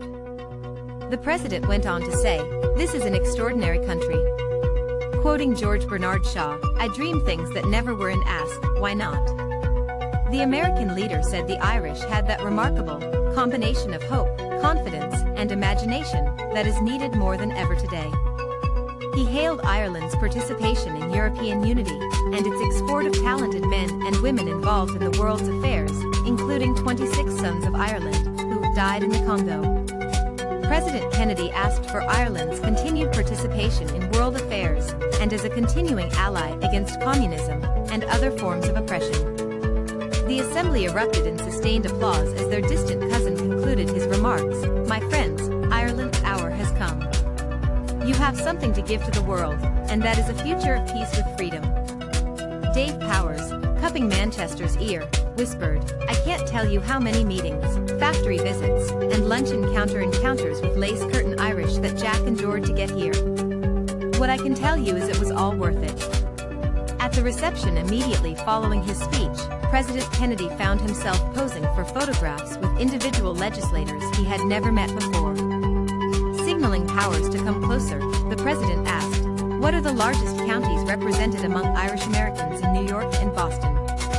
Let's see, besides Dublin, Powers whispered in Kennedy's ear, we already have Wexford covered. I'd say Galway, Mayo, and Donegal. Kennedy looked at Powers as if he were cuffing the answer, a term Jack learned from his father, Joseph Kennedy, who used to come down hard on Wall Street brokers who didn't know the exact price of a security. At dinner, the family patriarch would accuse one, or more, of his sons of cuffing an answer when they really didn't know and should have said so. Make sure the representatives from those districts, or counties, get a picture with me, and then make sure the Boston Herald, New York News, etc., publish the photo. Right, Chief, I don't know how the hell to do that in this Riley crowd, but I'll try, Powers assured his boss. Kennedy nodded with his slightly sardonic smile that Powers knew, I gotcha. Turning to one representative from Dublin County, Kennedy said, and how are things in your district, Senator? Looking surprised yet thrilled to be standing next to the most famous person in the world, Senator Sean Finian smiled and said, they'd be fine, Mr. President, if I could squeeze some more funding for public works jobs. We have too many on the dole and, of course, that creates its own set of problems. As Kennedy said, your Prime Minister, Mr. De Valera, seems responsive to progressive ideas and social programs. It appeared that Senator Finian had renewed the grip and grin photographic tradition when a new head of state visited Ireland. A long line had formed in the Great Hall, and it might be hours before the president could continue his triumphant tour of his ancestors' country. There was Powers buttonholing one or two legislators in line. "And what district, or county, might you be from, my dear representative?" Powers asked with an ear-to-ear smile. When the right county was mentioned, Powers looked the man in the eye and said, "My president wants to see you immediately." Taking his arm, the poor legislator didn't know if he was going to be chastised or photographed or perhaps both. "Mr. President," Powers interrupted Kennedy, now in conversation with the Prime Minister, Sean Lamass, "may I introduce Cormac O'Brien, the senator from County Galway?" Of course, Kennedy smiled, shook hands, and pointed to the camera, stating, "Mr. O'Brien, I understand we have a number of Irish and Irish Americans from your district in Boston, Brooklyn, and throughout New York." Showing genuine excitement, O'Brien said, "Yes, and I'll be going there in August, Mr. President, to see some of my relatives in Flatbush. They will be jealous that I got to meet and greet their great president first." Nodding, Kennedy told O'Brien that he and his relatives should visit Washington and, while they're there, to come and see him at the White House. By now, O'Brien was ecstatic, and many of his peers waiting in line asked him what Kennedy said. Powers whispered in Kennedy's ear, "That's about the 20th personal invitation you've made here in Ireland. Christ, they'll be hanging from the rafters, and Jackie will have your head." "What are we?" Kennedy cut him off. "Dave, you're the last person I need to remind about an election that's scheduled for next year, and seeing Manchester approach, isn't that right, Slim?" Slim Manchester, smiling and nodding even though he had no idea what Kennedy was talking about. Manchester pulled Powers aside and asked, "Hey, Ace, I thought we were going to talk." Visibly annoyed because he was caught between his boss' instructions to identify the right legislators to photograph and his recent commitment to Manchester to talk about what's bugging the president, Powers replied curtly, "Okay, we'll ride back together, and we'll talk in the car. Just the two of us." The tall, gangly Secret Service agent came bounding up the stairs in a canvas trench coat, uncaring of his thunderous footsteps at such an hour. It was 4:15 a.m. At the suite marked 2A, he gave 3 solid raps on the green metal door. Silence, then 3 more raps until he heard a stirring of bed covers and flip-flopping slippers approaching the other side of the door. "Yes," came the voice through the door. "He needs to see you right away." Before the agent could finish, "Who the hell are you? Who needs to see me?" Whispering, barely audible, "I'm Special Agent Maloney. It's the president." The door was unlocked quickly. A bewildered Slim Manchester appeared ghost-like in periwinkle blue, loose-fitting pajamas. "Come in," he said. "I'll get dressed right away." "Did Jack say, oh never mind?" The agent smiled at Manchester's sudden catch. It didn't matter what the president wanted to talk about now, did it? Manchester retrieved underwear and socks and headed towards the bathroom. "Sir," the agent cautioned, "there's no time for a shower. The president doesn't like being." "I'm just changing if you don't mind." "Oh, Maloney started but caught himself." Manchester's movements in the bathroom were swift and purposeful. He wondered as he sprinkled baby powder into his briefs what the president, and then he knew, it was a continuation of their conversation about Vietnam.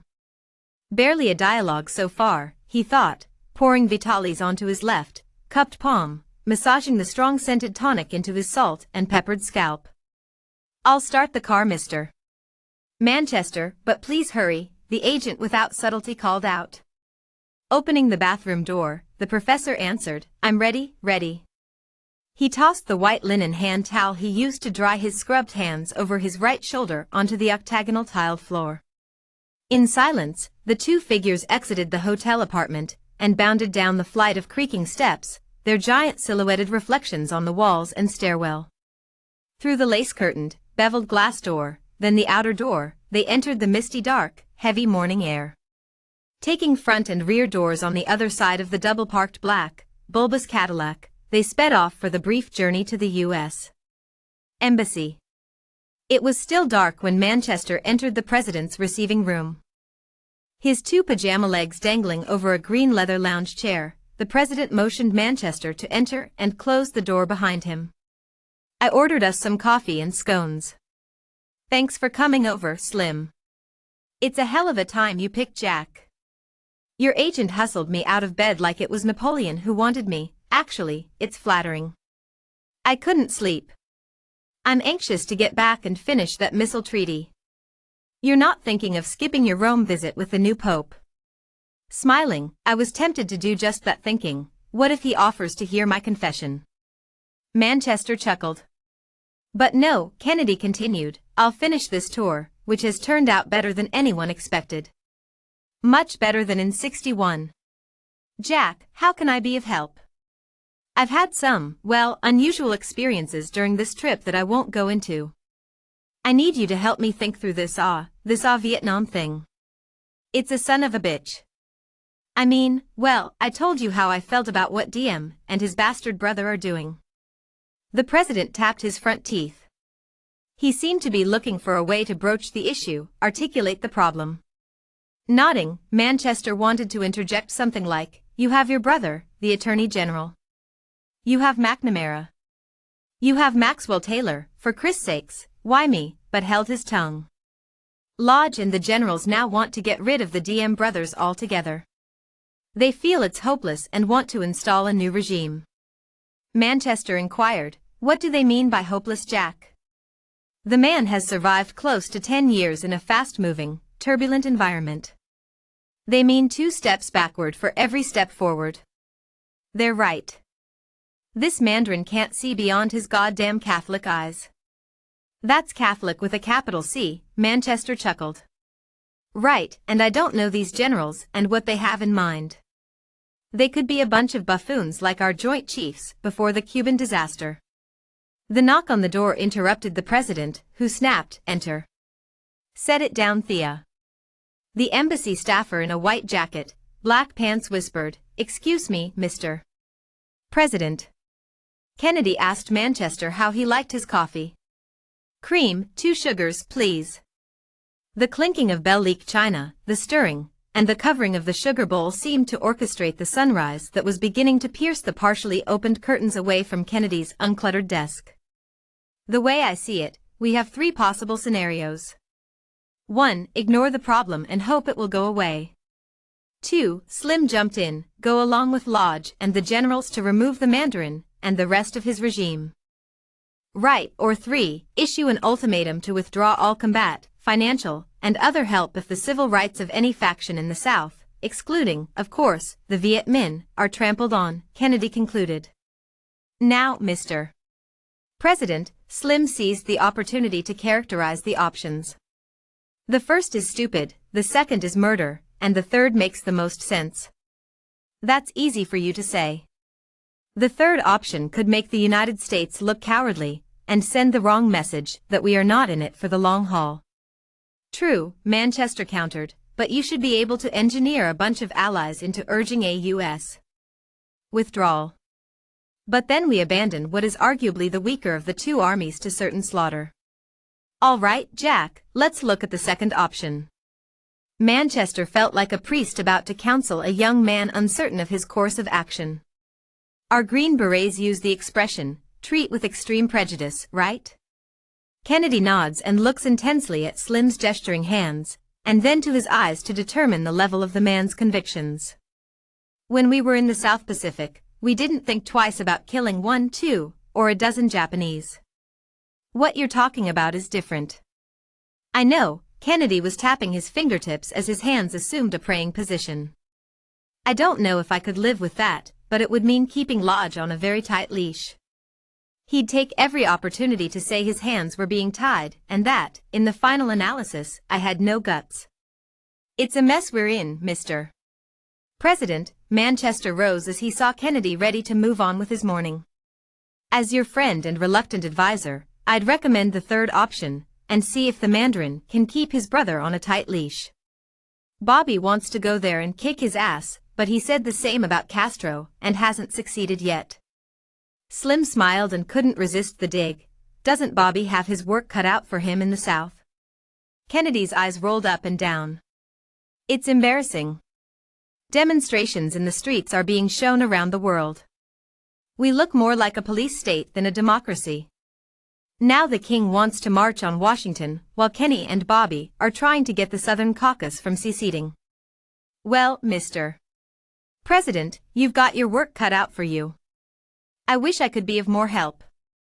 A chorus of well-wishers were chanting, Kennedy, Kennedy, outside the embassy windows. I know you have to return to your on-campus ivory tower. Thanks for listening, and obviously, the word is Mum. Manchester nodded and went out into the misty Dublin morning. While the President of the United States was being ministered to by his doctor for his back injury and other ailments, 3 consecutive calls were put through for the President by Dave Powers because they required a secure line, one that couldn't be intercepted or listened to by anyone else, except Powers, who was recording them.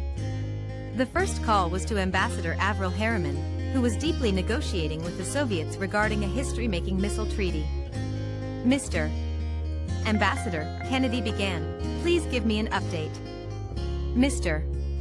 President, Harriman, who was closer to the President's father, Ambassador Joseph Kennedy, in age, all is moving forward for an August, possibly September, ceremony. Push for August and let me be the first to know if any problems arise. Certainly, Mr. President. I will save my questions about your successful European tour for your return. Thank you.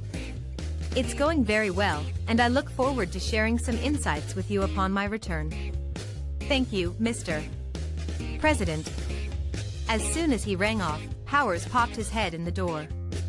I have the Secretary of State on line too, Mr. President. This is also a secure line. Immediately, Kennedy hit the button on the phone's console. Mr. Secretary, how are you today? I've been up most of the night, Mr. President, trying to get a better read on conditions in GSV. How does my Italy visit coming along? Jack, I'm not comfortable making those kinds of arrangements, but I'll do it if you insist. Don't bitch this up, Dean. I want to go into my meeting with the Pope bright-eyed. So, I need the subject's therapeutic applications. I won't ask you again. Thank you, Mr. President. I'll let Dave Powers know the details as soon as they're arranged. Best wishes to you, Dean. I look forward to providing a full report on this trip when I return. Kennedy motioned Powers into the room. Before you place the third call, I want you to get on Rusk's back about Italy if you haven't heard from him in 2 hours. Do you understand? I can make alternate arrangements if... Christ, no, push Rusk. I've earned this side trip. Make it happen, Dave. The aide nodded. He knew that when Kennedy told him to make it happen, there were no options. I'll put the next call in, Mr. President. The third telephone conversation was with his younger brother, the Attorney General. The grunts and other sounds emanating from the brothers were not intentionally stepping on each other's words. They were familiar sounds of assent, dissent, and other incomplete sentences, honed over years of conversations, including Senate hearings on racketeering, where quick changes of questioning or strategy had to be communicated in as few words as possible, sometimes before live television cameras. My back, yeah, Italy then home. Dad's okay, last night. Jackie and the children, Robert reported. Look, you've heard about the march. King, right, what do you think? Can we get him? Tough to do, August will be hot here, delay until after election is too much to ask. Yeah, who can we? Randolph will see right through. Southern Caucus? Yeah, better in August. Vacations, right, I can't speak, but think about our support. Yeah, hurry back, fun in Italy, bring new popes. Yeah, how'd you know? For Mom, bye. Kennedy slumped back in his chair, pensive, wincing with diminished pain, ready to start his final day in Ireland. Monsignor Jeremiah Mahoney, pastor, St. Edwina's Roman Catholic Church in Palm Beach, Florida, was ushered into the president's office by Dave Powers to give a briefing on Kennedy's upcoming meeting with Pope Paul VI. "Okay, Monsignor, make sure you pass the collection plate after you finish here in exactly 10 minutes. Mr. President, Monsignor Mahoney." "Get out of here, Powers, before I ask the good Monsignor to hear your confession." President Kennedy smiled as he shook the Monsignor's hand and motioned him to sit and have a glass of scotch.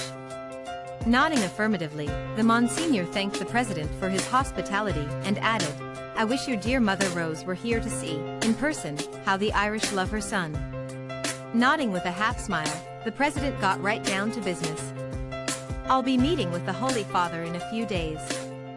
What can you tell me about his aggiornamento?" Having taken a long pull on his drink, the cleric swallowed quickly, stood to give his report, but then decided to sit down. "Mr. President, the substance of the man is like John the 23rd, but their styles are very different. If you want to get something done in the Vatican, see Montini, is the kind of reputation he has." "Do you mean intellectual substance, Monsignor?" "Yes, for example, he has translated Jacques Maritain, which is no small, and he's able to communicate a strong positive message in contemporary language." "What do you expect he'll ask of me?" Kennedy probed. "The world's crying need for order. We believe that Pope Paul doesn't believe the U.S. can provide it alone. Why is order so important to him? Only the West will have the undisputable power that can decisively tip the scales against communist imperialism. As the leader of the West, he will be looking for you to set the tone for other countries to follow. Countries like France? States like Vietnam? And what about South America? We're talking some very different viewpoints about peace, democracy, and prosperity." Mahoney looked as if he was getting in too deep, and reminded the president of his basic mission. "I can't comment, Mr. President, beyond what the Cardinal told me of his conversation with the Holy Father's secretary." "Of course, you can't, Monsignor. Please excuse my impertinence. I appreciate your help with this visit. I've had a few things on and my back is killing me. Can I do anything more, Mr. President?" "I want to." "No, that's fine, Monsignor. I wanted you to join me here, because you've been such a strong spiritual advisor to my family." "Thank you, Mr. President. Jack, I will pray for your back and for a successful visit with the Holy Father." As the Monsignor was about to leave, Kennedy raised his hand to stop the exit. "Did you want to show me the gift I will be giving the Holy Father?" "Yes, of course, Mr. President, I completely forgot," Monsignor Mahoney replied as he fumbled the shopping bag with the distinctive Steuben logo in silver on white. He unwrapped packing material and very gently held up what looked like a chalice. "It's the papal cup, similar to the one presented to Pope Pius XII at his installation a few decades ago." Kennedy came closer to see the gleaming crystal. The papal coat of arms was tastefully etched onto the glass. Monsignor Mahoney unwrapped the chalice cover, which featured a bodiless cross, and made an audible clink when set atop the chalice. "Impressive, thank you," Kennedy said. "Yes," said Mahoney, "I believe it is a fitting gift from you and the people of the United States." Kennedy's mien became more serious. "Jerry, can I talk with you, parishioner to priest as it were? Do you want me to hear your confession, Jack?" "Well, no, it concerns our recent visit to Loreto Convent." The Monsignor nodded and mirrored Kennedy's serious demeanor. "My cousin, Mother Clement, related a dream that one of her sisters had about me that is quite disturbing." Mahoney asked which sister was involved. "The blind one who fainted shortly after we began talking. Sister Fiona, I think, was her name." "What was the substance of the dream, Jack?" "I'd like you to speak directly with Sister Fiona. Have her tell you directly. Ask if she knows what the dream portends. If anything, then, please, report back to me only. I'll arrange my visit right away. Can someone drive me out there?" Kennedy called Dave Powers in to make the travel arrangements. "Good Lord, who died?" Powers commented. "It looks like a wake in here. You must have heard Jack's confession, Monsignor." Looking at the president for guidance and finding none, Mahoney replied. We were discussing the president's visit to the Vatican. He handed the Steuben gift to Powers and cautioned of its delicacy. I'll see that it gets to Rome in one piece, Powers said, and I'll have a car and driver ready for you as soon as you tell me when you'll be visiting there. President Kennedy thanked the Monsignor for stopping by and said he looked forward to hearing of his visit before he left Ireland. Monsignor Mahoney once again became enchanted with the sight of Loreto Convent, as he had the first time he saw it a few days ago, even from the rainy distance it first came in sight. This time only the Monsignor's car pulled up to the porte cochere, and no one met him on the stairs. He pushed the bell buzzer once for about 3 seconds, and could hear the bell at a distance within the convent. Then footsteps approaching interrupted by carpeted floors, until the wide wooden door opened. Monsignor Mahoney? As the visiting cleric nodded, Sister Macula, Mother Clement is expecting you. Thank you, Sister, how are you? Very well indeed, Monsignor, and you? The weather here is a far cry from Palm Beach, but the company I'm keeping is splendid. Not fully understanding the Monsignor's comment, Sister Macula pointed to the couch in the same parlor where Kennedy met the Mother Superior a few days ago. I'll tell Mother Superior you are here, Monsignor. Sheaves of rain assaulted the colored, metal-reinforced windows that, on sunny days, bathed the room in light. Today the windows cast a gray pall, and only shadows appeared, magnified by a steady fire in the nearby hearth. Mahoney still wasn't used to the peat moss that permeated the convent air, and he sneezed repeatedly. God bless you, Monsignor, Mother Clement said earnestly as she entered the room, her shadow looming larger than Mahoney's seated one. I've asked that some tea and cakes be served for your visit. Thank you, Mother Superior. I hope I'm not breaking your fast. As I mentioned in our telephone conversation, this is an informal, unofficial visit. Monsignor, I was sorry to hear of the President's concern about Fiona's dream. Frankly, I thought he would give it little thought given the many things he has to think about. The dream has disturbed the President for reasons he hasn't said. In fact, he wouldn't tell me the substance of the dream, only that I was to hear it directly from Senior Fiona to see if she could interpret it. Sister Fiona is very high-strung, Monsignor. She had an epileptic fit when she met the President earlier this week, but has recovered. I don't know if it's such a good idea. I'm sure the last thing Jack, the President, would want is to disturb anyone on his account, Mother Superior. Yes, as his cousin, I know what a sweet man Jack can be. I will talk with Senior Fiona and see if she's up to it. In the meantime, I typed up an account of the dream since it was so unusual. Mother Clement hands the Monsignor a one-page description of the dream on onion skin paper. She leaves the parlor to see Senior Fiona. The American priest reads the dream account. The President was riding in a big car, like the one he drove up with today, but without the top. He was standing, looking straight ahead as if in a trance. The crowds on each side of the road weren't cheering. Women, lifting their black sunglasses, dabbed their eyes all with pink handkerchiefs. They were crying. Like the Greeks you'd read about in Xenophon's Anabasis, the President was wearing a bronze helmet. What was so disturbing were his outstretched arms. They were holding a dead baby, all blue and clothed in white. Everything then slowed down as in a slow-motion film, and, curiously, everything went pink, except the baby. As the car passed, the boot opened. It was filled with blood, which began to slosh all around with the movement of the car, leaving a trail. Inside were two bodies with face masks, like the yin and yang.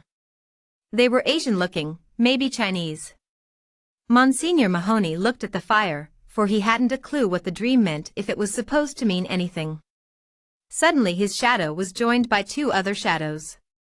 Monsignor Mahoney, Sister Fiona, Mother Clement introduced the two clerics. The Monsignor, as Kennedy did earlier, held the sister's two hands with his. How are you feeling, sister, after all this excitement? Oh, I can't wait till it's over and the President's back safely in the States. Sister Mahoney asked, looking directly at Mother Clement, what do you make of your dream about the President? She was silent for what seemed to be a while. As Mother Clement started to excuse Senior Fiona, thinking that she didn't need the stress so soon, after the earlier incident. But the blind nun began to speak. "'Tis not a good omen, you know. I believe he's in danger and his children, or perhaps his unborn child is, because," she hesitated, "because he is putting two brothers' lives in danger." Mahoney waited to see if there was anything Senior Fiona might add, but she was now silent. "Brothers? Is that new information?" Mahoney asked, looking at Mother Clement, then back to Fiona. "I don't know," Fiona said. "Sister, in your opinion, is there any significance to the pink?" "I don't know." Mother Clement looked at the Monsignor with a shrug as if to say there's nothing more. "Thank you, Sister Fiona, for your help. Please give me your blessing, Monsignor," as Fiona bowed her head. "In nomine Patris et." Monsignor Mahoney blessed the nun and extended the blessing to Mother Clement as she, too, bowed her head. Mother Clement remained in the parlor as Sister Macula escorted Fiona back to her quarters. The tea and cakes were brought in, and the two prepared their tea to an orchestration of pouring hot water, clinking spoons, and stirred sugar.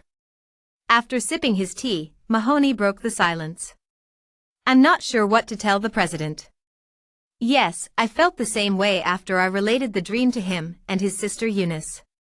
"I mean," Mahoney said, "I can't say, your life is in danger, because I don't know why, or where, or even avoid the pink color because I can imagine he already avoids it. And that bit about putting two brothers' lives in danger is new information, that's even more perplexing. The president is very close to his own brothers, especially Robert." Mahoney looked back at the fireplace, and the shadows were now of equal distance and height. "All I can say." "All you can say, Monsignor, is that our dear president needs to ensure he is on the right and righteous path, and all will be well, yes, that's right. That's all I can say without looking or sounding like an ass, excuse me, Mother Clement." He took one last sip of tea, and stood to leave for Dublin, and report back to the president. About halfway back, he stopped in a pub to gather his thoughts, and decided to call the president, instead of rushing back through teeming rain and dangerous roads. The crowds were deeper, more vocal in their unified chant, "Kennedy, Kennedy," as the presidential entourage traced their route back to Dublin Airport. Rose petals, ticker tape, and confetti momentarily adorned his head like an emperor's until he brushed them off, only to be replaced by more bits of adulation. The press coverage, particularly on television, and in the Irish Times, confirmed what all the pre-visit hoopla was about.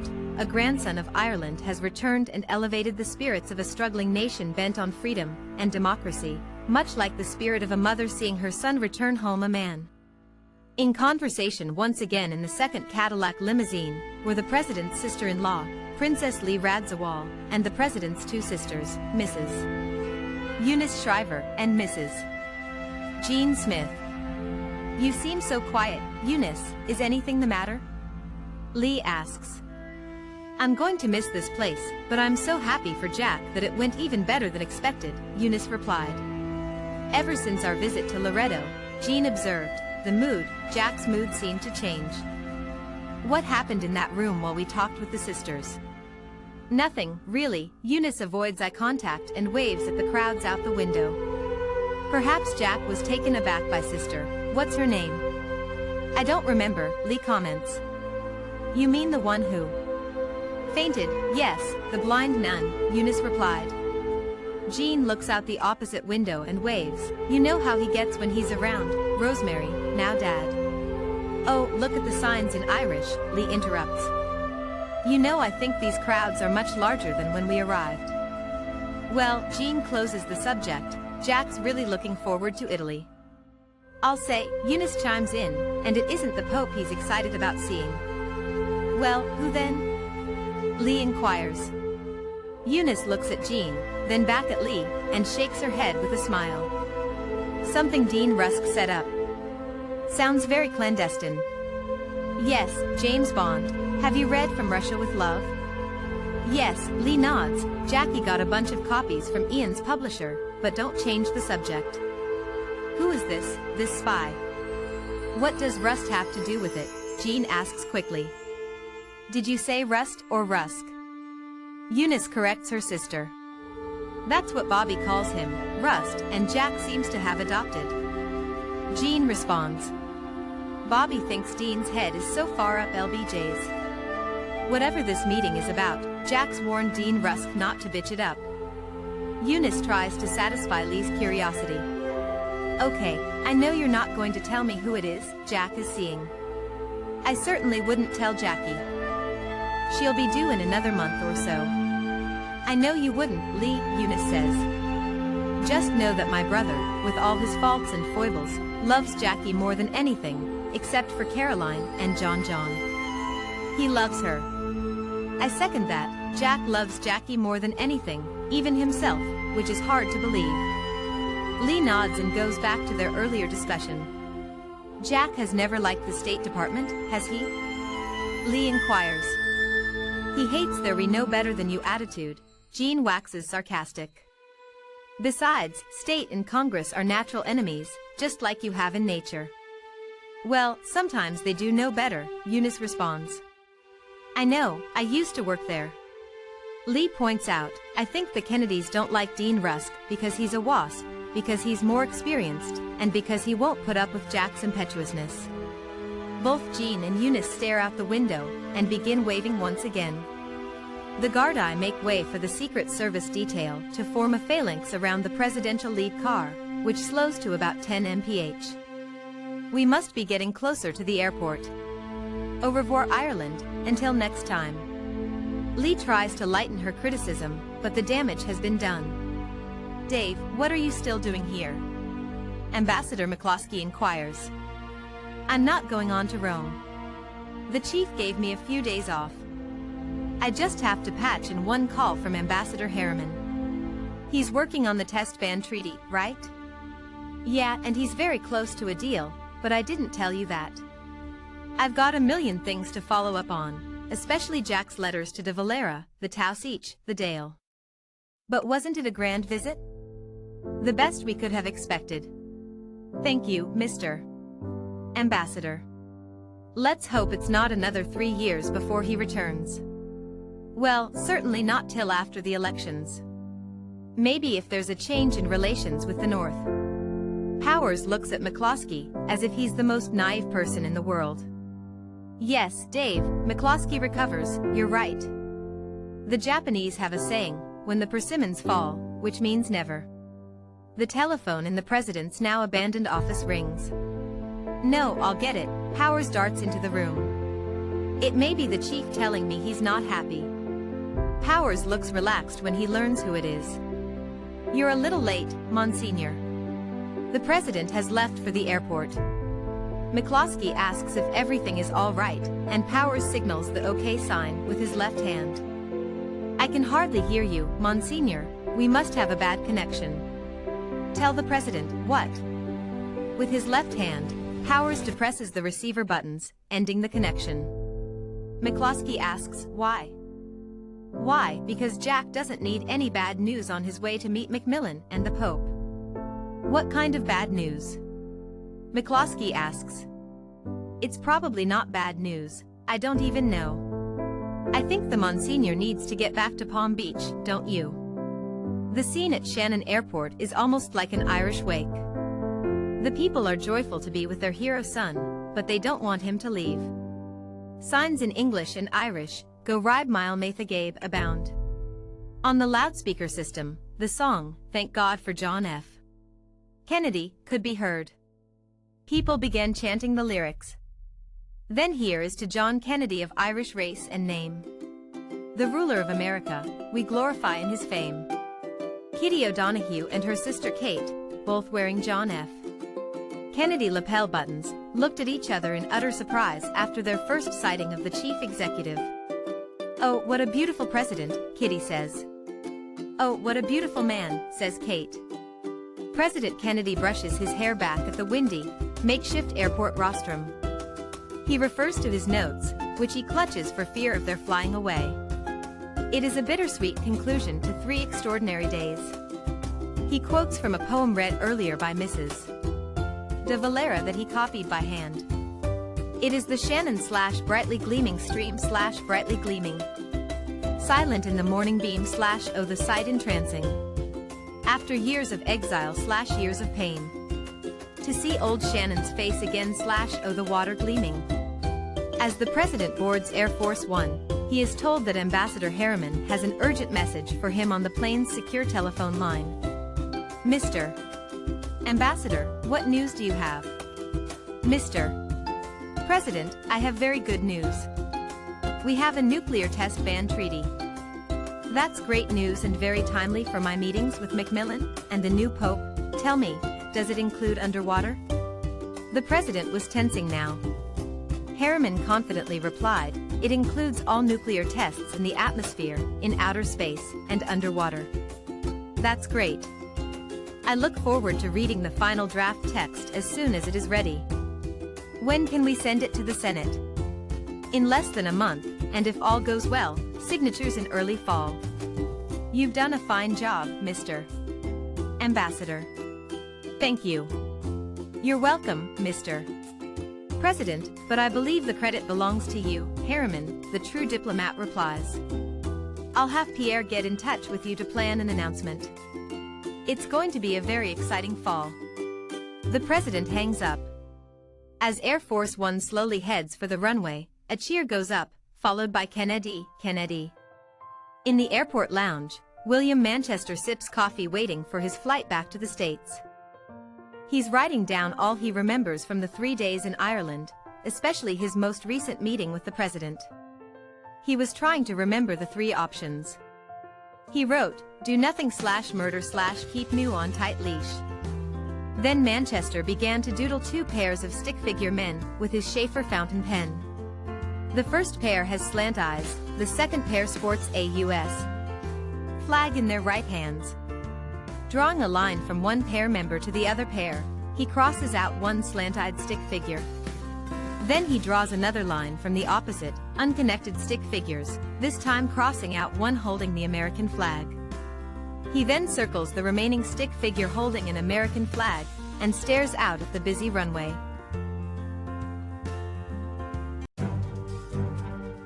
The Siren of Nelson Avenue by Eugene Ritche. Growing up in the Bronx during the 1960s, one of the most unusual characters I encountered had no name, yet he was a legend in our neighborhood. Once every 2 weeks, he would come down Nelson Avenue on a horse-drawn cart. Several times he'd ring the cowbell that hung to his left arm and clang dully 3 or 4 times at the pull of a string dangling over his left shoulder. I cash clothes, yo, he would say. He wore a beard, and the joy he created among the mothers and daughters who rushed down to the street from their darkened apartments seemed as if Santa Claus was making an early visit in June. I cash clothes, yo, he would yell louder as the gray mare pulling the wagon slowed to less than a trot. Then more women arrived and lined up as if they were meeting President Eisenhower. Some lit cigarettes, their lipsticks, leaving a faint impression as they blew smoke into the humid air. One more time, this ragged man would appeal to the tenant dwellers in 1215, 1217, and 1219 Nelson Avenue, an apartment house featuring a faux garden with running water fountains muffled by thick green shrubbery. The first woman on the line offered him a Pall Mall cigarette, which he accepted as if it were due him. 2 more women in line rushed to ignite it. Sulphurous blue fumes rose skyward as the man puffed several times hungrily while inspecting the first set of garments he might buy. With scores of eyes watching him, he withdrew a bulging wad of cash held together by several rubber bands. Most of the bills were singles, at the bottom were 5s and 10s, which he would use only for the finest coats or suits in near-perfect condition. The second woman on the line protested the $3 offered for a beige B.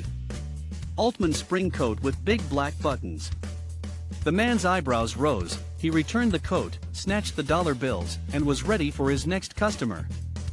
$3 goddamn for a B. Altman coat I paid a fortune for, boy, he's a real, as her voice trailed because she recognized her talkative neighbors.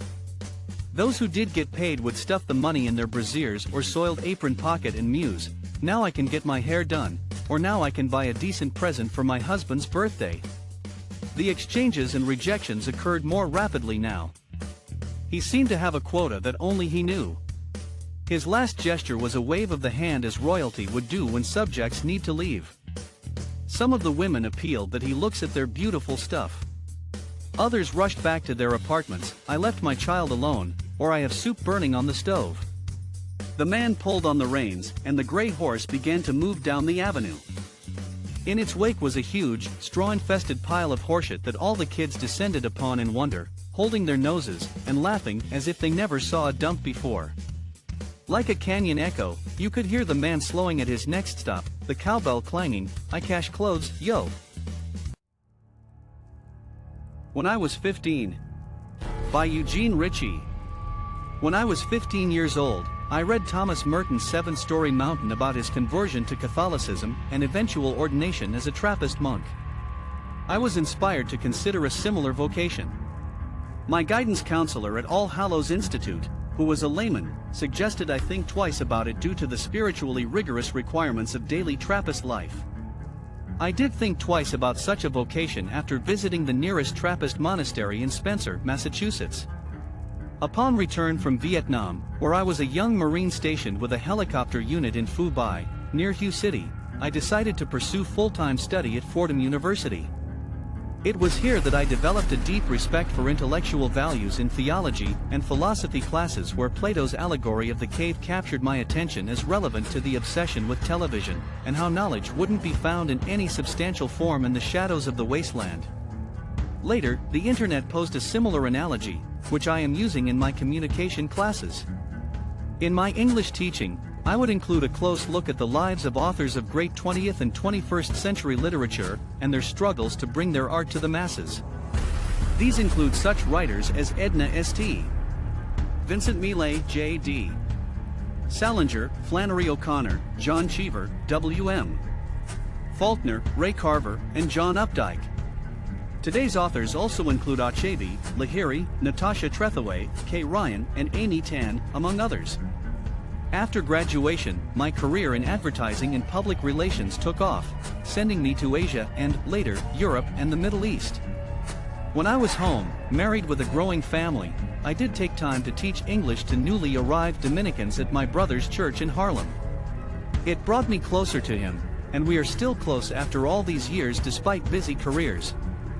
Today I teach ESL with a certificate from Cambridge to scores of students newly arrived from China, DR, West Africa, and Bangladesh, among other countries. If you serve the least among us, you do it to me, Jesus tells us. In their 6 stages of life, drug addicts and alcoholics are among the least of us until they can rise again as clean, sober individuals and join in building communities that are not called Christian yet practice Christian values. I participate in those communities by leading groups at 2 Westchester Rehabilitation Hospitals and the Putnam County Jail. Part 2. Poems. 1. From My Bedroom.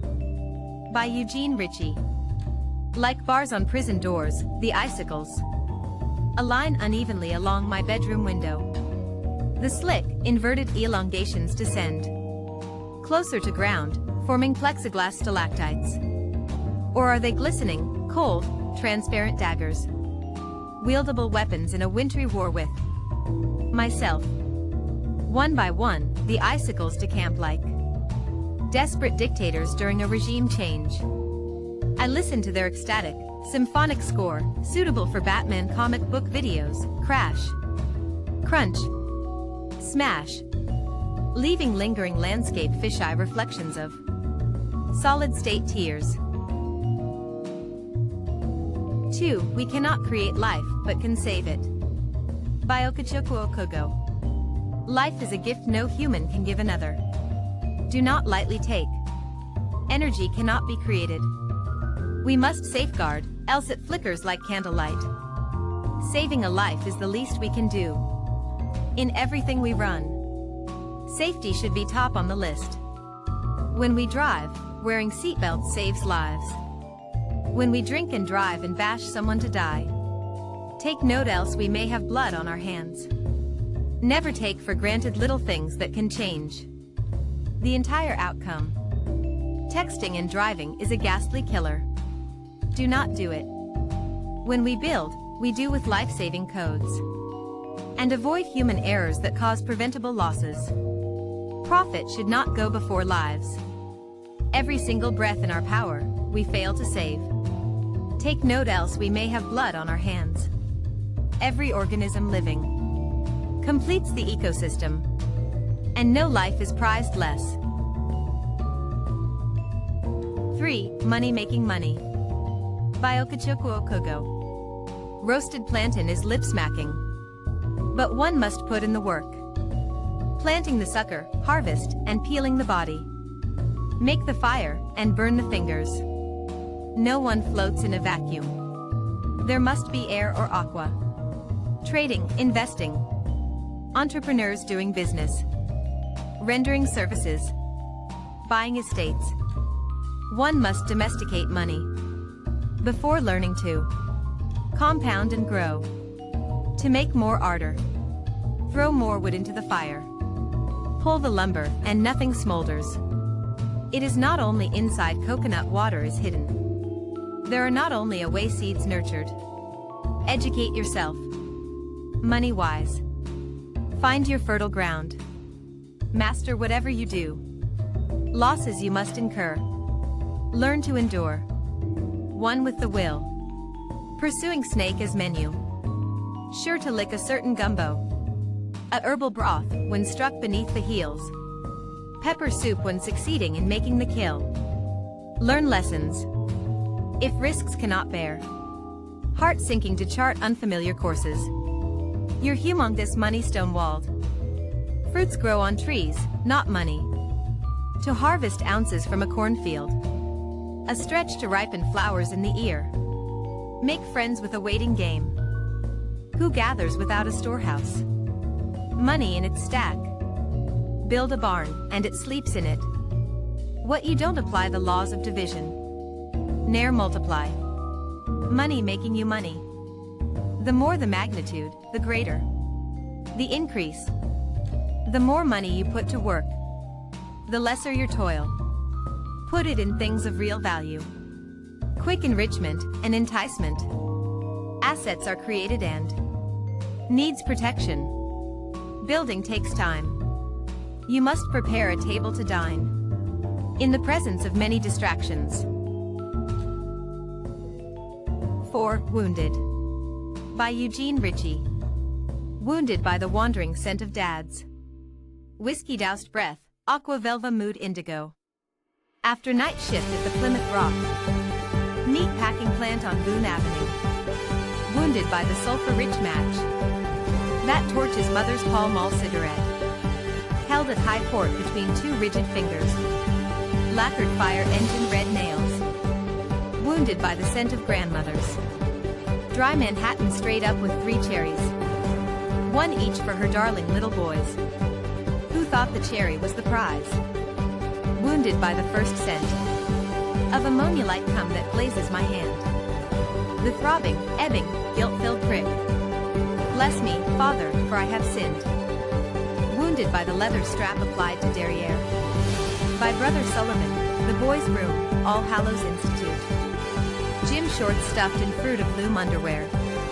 Echoing phony shouts about. Wounded by the church I love. Walking out of mass at the consecration. Angry that the TV images, the hate, the riots, the fire hoses, are ignored in a droning homily. Wounded by the DI piece shit, who breaks into the dove emblazoned, blessed relic. From Cardinal Spellman Retreat House, where I prayed with Steve in honor of his dead father. Wounded by the whore in Okinawa, whose inner thigh cages a butterfly tattoo. Rice wine, oversleep, AWOL. Restricted a week to base, no liberty. Wounded by the roadside mamassins, who shout, you fucking number 10. As I snap away on my Nikon, taking their spirits back to America. Wounded by the memories of these and other days. Wounded. 5. Clean Energy by Okechukwu Okugo. Coals burn and emit into the air. Fossil fuel. The walls of the world. Heat up. Exists energy. Clean and green. Biodegradable wastes. Can power. Wind can work turbines. Electrified cars run green. Enormous heat held hostage under the rocks. Releases with forceful power. To the overlay. What does it take to achieve same horsepower? And consider other mortals who get roasted when not angular? The cleaner things we do, the less harsh the environment is to us all. Many inexplicable things have been unleashed on humanity by our once friendly rivers and seas that live by us and run errands for us. Though doubters find made-up words to show all we wail is vain, their confusion spells on their faces how they themselves also have no explanations. The way things kept turning awry, nerve-wracking, heat and fires, breaking records, extreme temperatures, the new wave, floods standing in sacred places. We can never be wrong, thinking everything fair and green. Green are the things that conform with nature, that takes care our home, the earth. 6. Who are you? By Okechukwu Okugo. Disposition alleviated. Stunning. You are strong. A handful will try you to put down. Come mocking, haters. Vulnerable, bullies would try you to make. Trust, you are no less. Rationalizing why none to you. Better.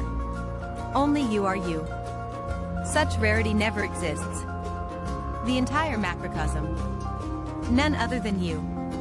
The moon colonizing the entire sky alone. Float yourself, bride. Like a ship obeying Archimedes. A meek sheep. Special. You are. Your means none possesses. Your skill set. Soul. You are not lazy.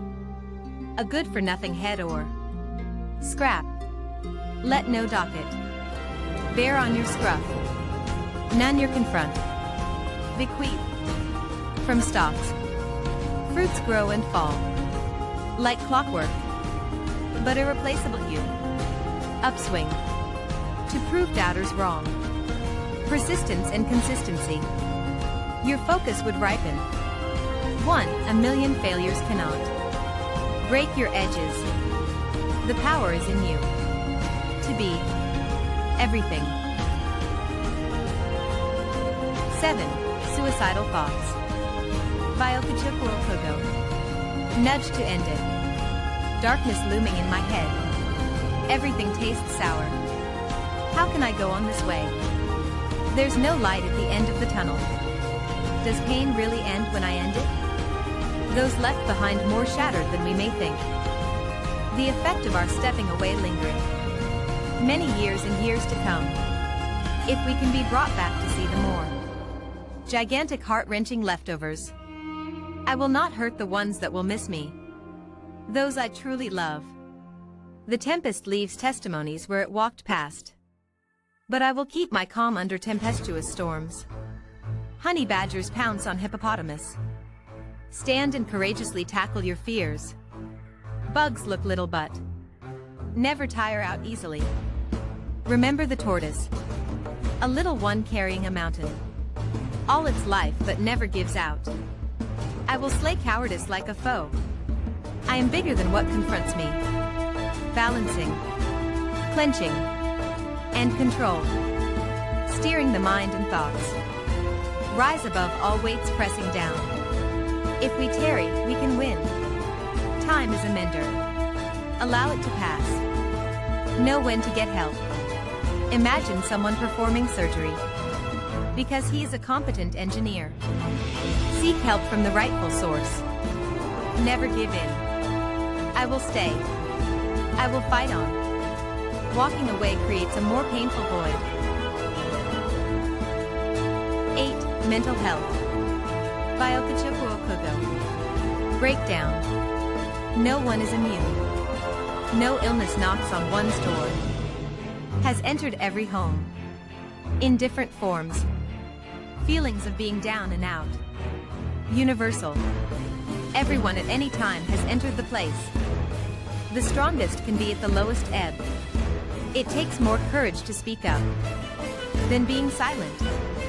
Many factors try to inhibit the stigma, making it look like those who come forward become smaller. Let no one put you down.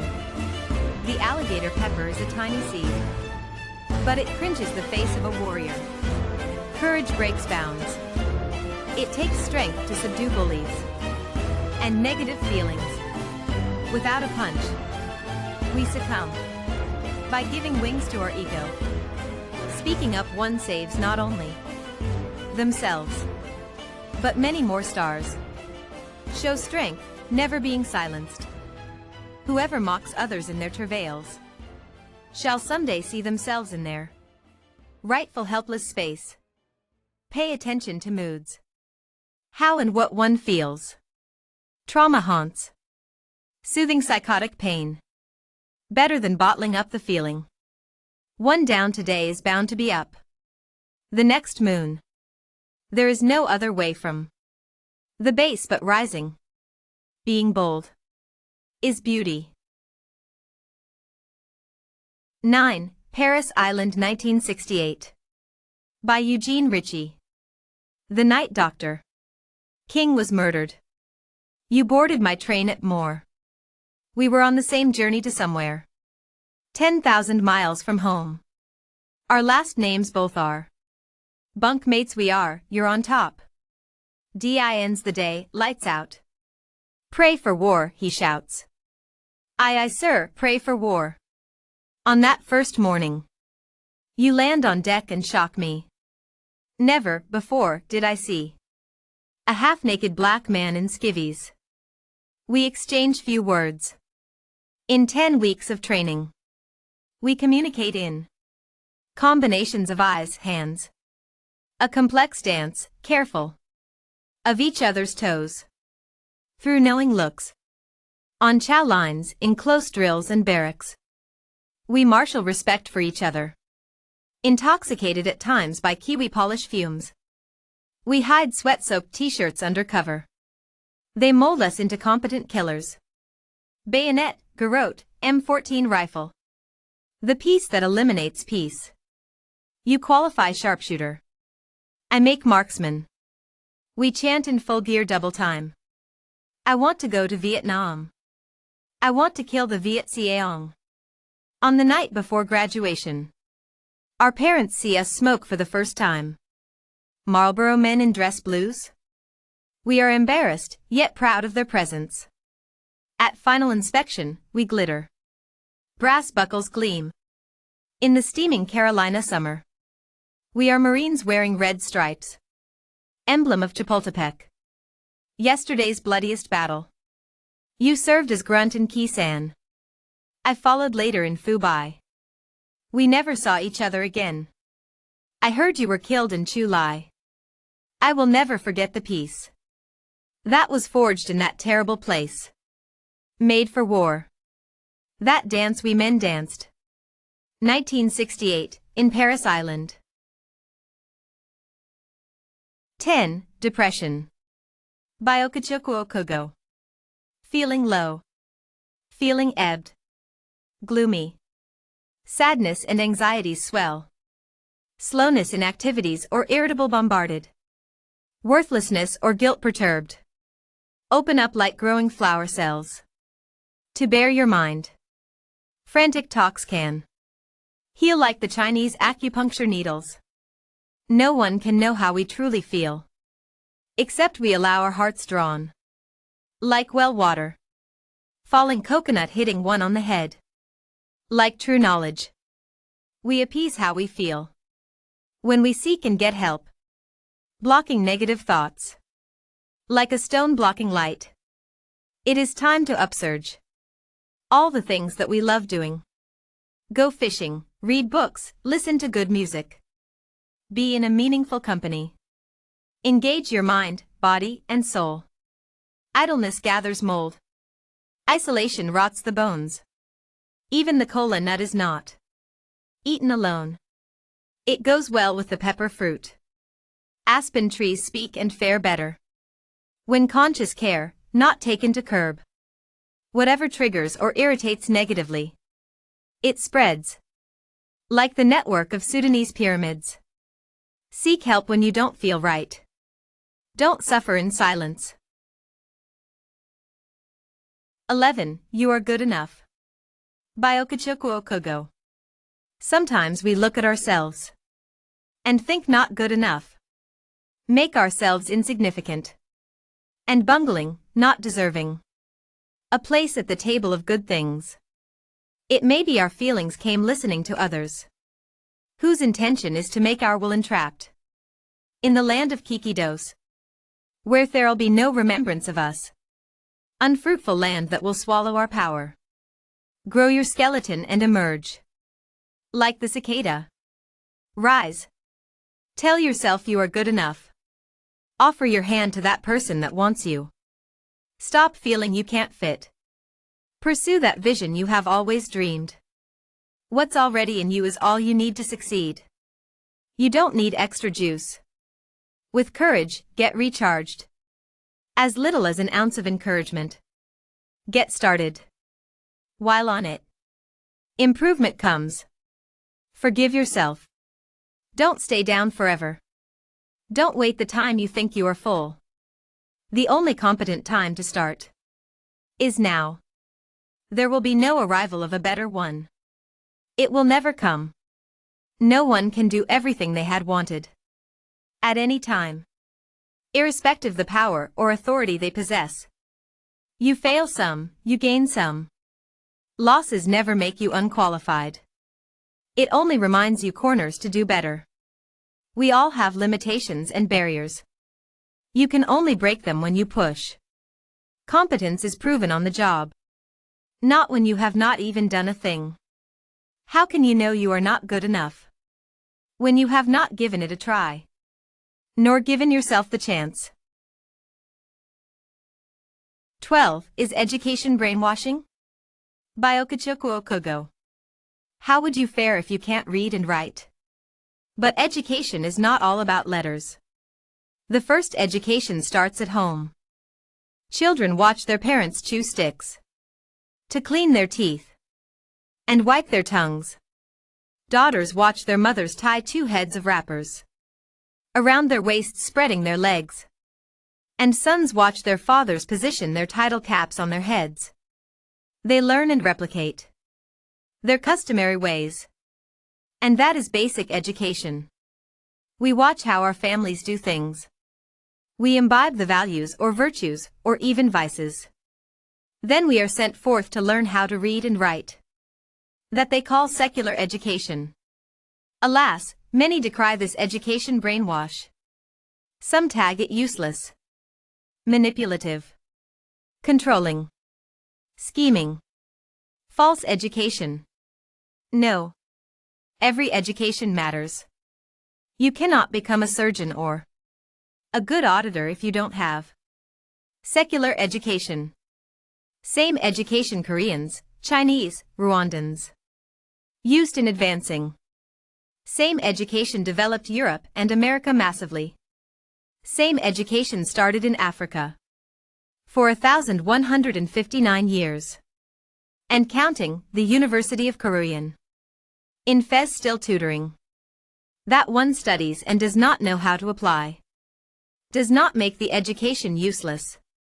Though not perfect, our problem is not our schools. But we are poor in thinking.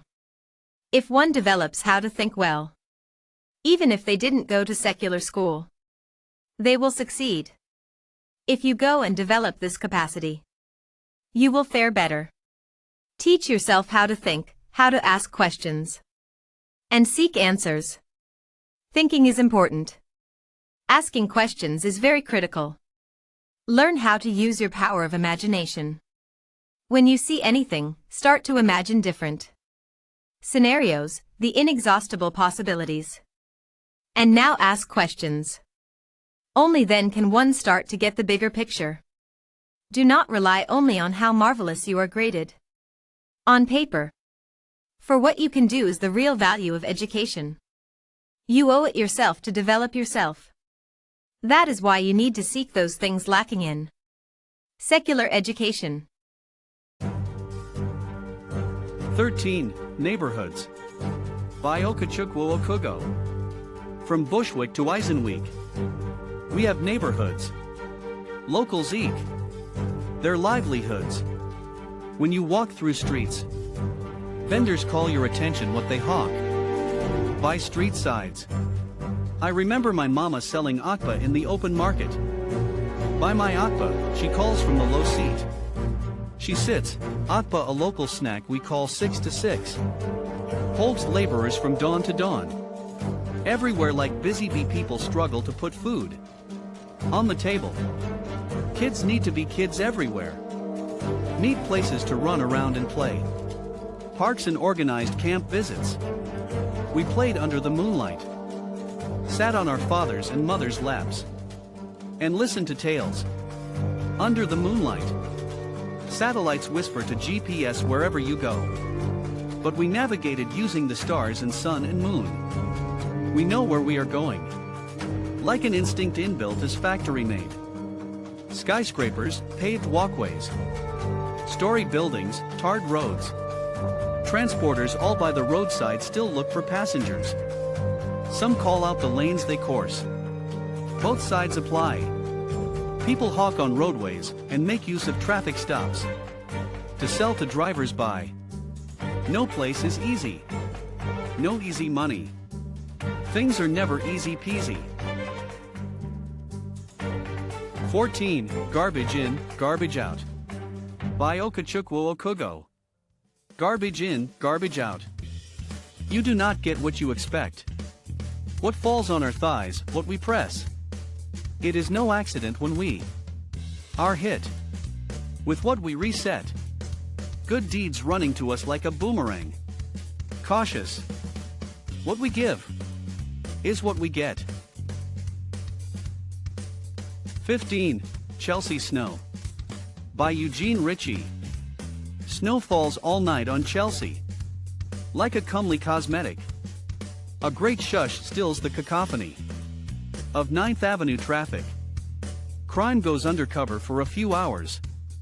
Chain taxi tires roll up 8th. In clickety-clack procession. A Hudson River wind bellows eastward. Through the chasms of the Chelsea projects. All the way to the river. Pausing in Gramercy Park. Swirling tufts of white cotton candy. Young boys ski west across 23rd Street. On the backs of wide-fendered oil trucks. They return on eastbound buses. Gripping metal-plated hinges. Bouncing to the beat of a crippled chassis. The snow's descent thins against the lamps. Lining 28th Street. Merchants emerge wielding brown shovels. Playing to an invisible orchestration of scrape and toss. Kelseyans exit building vestibules to capture some of the adventure. 16. Where do we go from here? By Okechukwu Okugo. The world keeps changing like a fashionista, determined to conquer a parade. Each decade wears a moving face. So hard to tell. If you lack the intel, what do we expect? When we think we have seen it all, come knocking the next. Who knows when another will surface? Pandemic that always mutates. When a child washes his hands clean, he eats with the elders. Mask up. Social distancing. Broke up our gathering like that. Of shark after a school of fish. Emergency measures imposed. Where do we go from here? Rather than live in fear, simply be ready at all paces.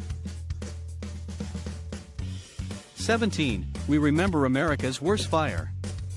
By Okechukwu Okugo. 1871 Peshtigo passed through the crucible. An inferno worse since history. Some survivors pattered railroad workers. Made tiny fire, inexplicably became an inferno, then a fearful tornado. Humans exploding and bursting into flames. In one parched summer.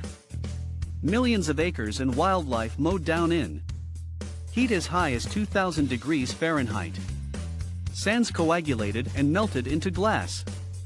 Mysterious holes in a vast destroyed expanse of woodland showed how the power of the fire ate deep into the soil, devouring an entire tree from roots. In an hour, Peshtigo was destroyed. About 800 lives lost here. Many thousands in 16 surrounding towns. Some sources put the human losses 2,500. Door and Kewaunee counties inclusive. But all these massive destructions, overshadowed by the myth of a cow kicking over a lantern and starting a Chicago fire. Peshtigo and others still mourning in the dark. Have you not heard the many stories of heroics and tragedy of Peshtigo fire? Peshtigo River, the only shelter. Many submerged to escape the chaotic tumbling flames. Some drowned. A cow helped a 13-year-old girl survive. All night inside the river. Visit Peshtigo Fire Museum between Oconto and Ellis and learn those I cannot remember. 18. Money by Okechukwu Okugo. Money lives in the land where thorns fester. Without popped heels, no one retrieves. Many think in Bermuda Triangle. Live. But it does not need to walk in mysterious ways. Like a deer, hunters can chase. And it runs as fast to escape. Money has wings and quickly can fly away. When you don't bridle the cage, clip the wings and decapitate. Its power to escape. Greed some think is the trick. Selfishness others ponder the poise. Misers have died hungry on a pile of money. Thinking hoarding is the answer. Wrong notions on how to make money stay. Self-destructive tendencies don't come to play. But you must know its ways. The course takes in the sky to go hazes. Call out its name. It only falls for powerful attraction. The hunter that does not behave like an animal. No catch makes. Same frequencies can only resonate. Business schools. Long experiences. Learning new skills. Using your abilities, talents. Family craftsmanship, mercantile instincts. Customary practices, occupations. A people's typical ingenuity. Traditional trading tutelage the Igbos. Deploy to catch them young. Via apprenticeship to keep a line of commerce. Going for ages. Avenues to pluck legit. Money fished in its familiar tributaries. One by one in a consistent gathering. The bag gets full. They that want to gather all. At the same time. Fall from the tamarind tree. 1,000 prayers and lazing. All superstitious, spiritual exuberances. That promises instantaneous open doors. Wishful shenanigans to deceive the naive. Those who, after money chase, always gather dust at their fingertips. Massaging the earth. If you love money, you can never have enough.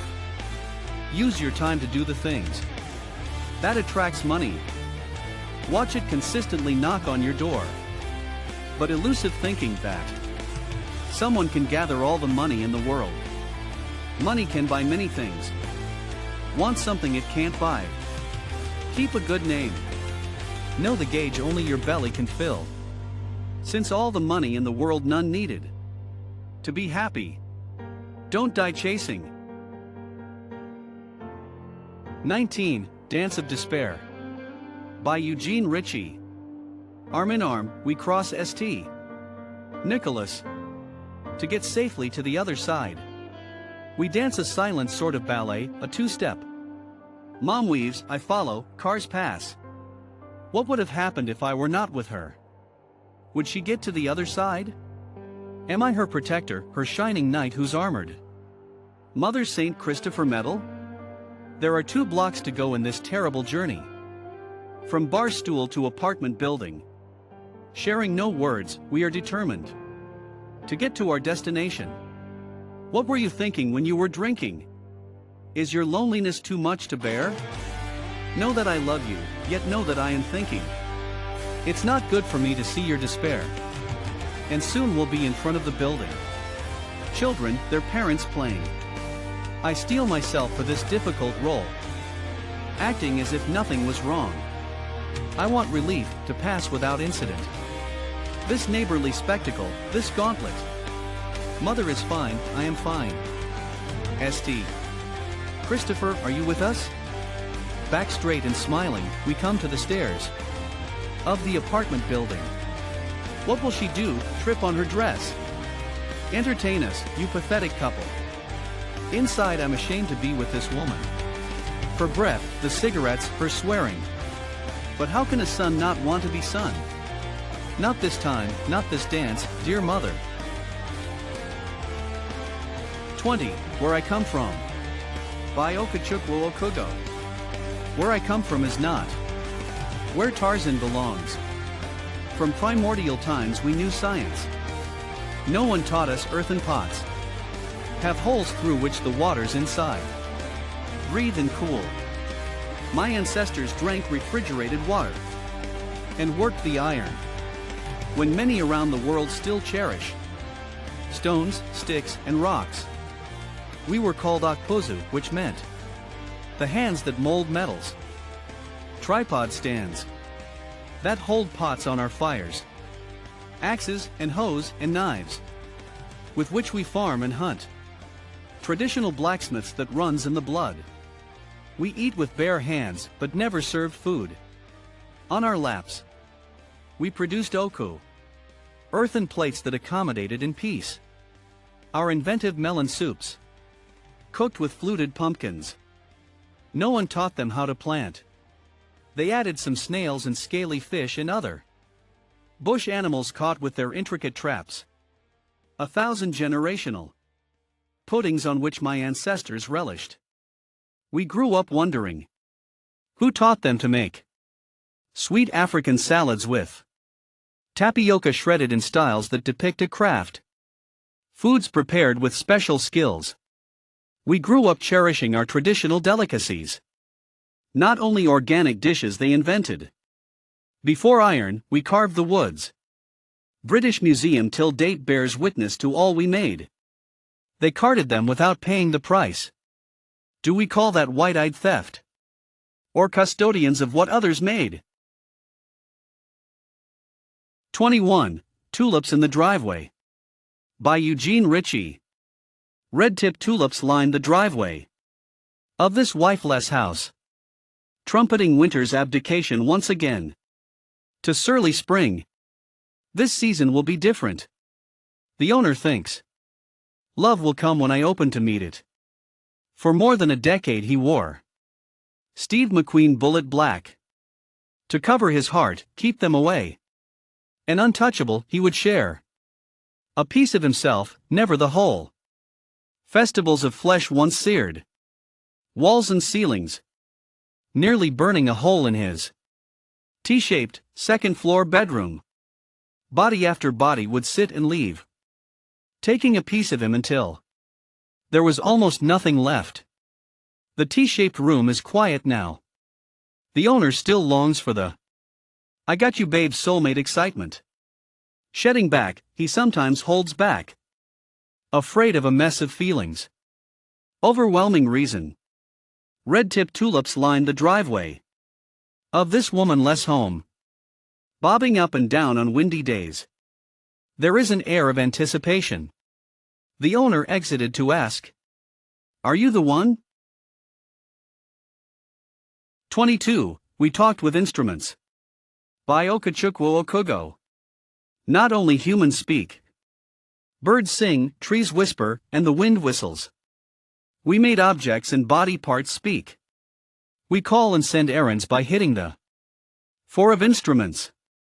We announce the presence of invaders with ikaro, a big wooden drum that vibrates and sends sound notes afar. We call villagers together with the gong. Even the rhythm can tell the urgency of the message. Everyone knew where to gather. A fellowship of clanspeople. Deliberations elders preside. Drums also talked. Those with ears can decipher notes as clear. With a blink of an eye. Our mothers tell our daughters how to sit well. In public. Body parts communicate. We can show our desire or what our communities are known by our dance steps. A fishing community does the water dance. The birth of a new baby invites a shrill. Wherever we hear, we know just so what happy news broke. 23. Respect. By Okechukwu Okugo. Respect is sacred, no one is foolish in their thoughts. Choice is right. And everyone entitled to their way of life. None is inferior. Only flaunt what you got for the world to see. The cloth you wear. The language you speak. The food you eat and the way you dance. All deserving of respect.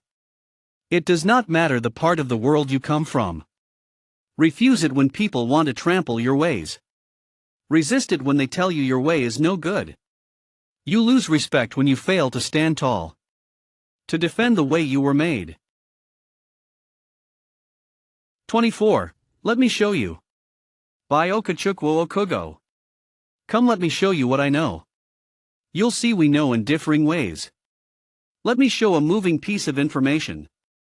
You'll be certain things change from place to place. The reason why we cannot understand same way. Our experiences and background teach us differently. It doesn't mean one is better than the other. Except you stoop, you cannot see what I see. 25. Who clothed the flamingo? By Okechukwu Okugo. Who clothed the flamingo? It is not by accident. The backward bending knee. Of the colored slender legs. Plumage like fire. Waterbird with a hooky beak. It is by design. Like Vincent Okechukwu painting a portrait. He made intrinsic patterns, lines, shapes, and textures. Allowing paints to roll over and form premeditated contours. On the canvas, my skillful kin that walked away. The earth before the crowning of his stars. Designs show the ingenuity in the head of a masterful worker. Every piece of art had a maker. Orderliness, beauty patterns or designs. Nothing organized pops up messily. The flamingo, dull gray at birth. Become pinkish when grownish. Be careful, the flamingo may look like meat. But that you cannot eat. Migratory birds, protected under the law. And the American flamingo falls. I have seen a black flamingo in Azamini, near the river. But some say the same bird. Spotted in Cyprus and Israel. It looked beautiful, but I don't know if all were the same. We may not have official laws to protect our animals. But before the law, our ancestors made taboos the eating of some. And I believe those were in place to protect them from being expended as meat. Those whose longer throats laid astray to kill and eat are deemed to have committed a sacrilege. They contravene the laws of the land and can be asked to leave or tasked to pay heavy a fine. Black flamingo, you may be lonesome. I looked at you, and I know you are handsome. Takahe, kakapo, and cassowary have feathers but refuse to fly. When you have something, make the best use of it. But I am not comparing you with any other. I know everything has its place to fulfill its design. I watched the flamingo dancing to the wind. Right there and then, I knew. Whoever clothed the flamingo with this dark hue. Such a masterful artist. 26. 21st Century Cliché. By Eugene Ritche. America in 2000. Assemblies in front of the mirror. Hey, look at us now, we're fat as a cow. Humility? Never heard of. Gwyneth Paltrow, Roger Moore. Martha Stewart too. Our culture is a bouillabaisse of sex, excess, kung fu. Waspy, Irish, Jewish too. Does it really matter? Their religion is consumption now. They're into getting fatter. Welcome all to Madison. To Greenwich and New Canaan.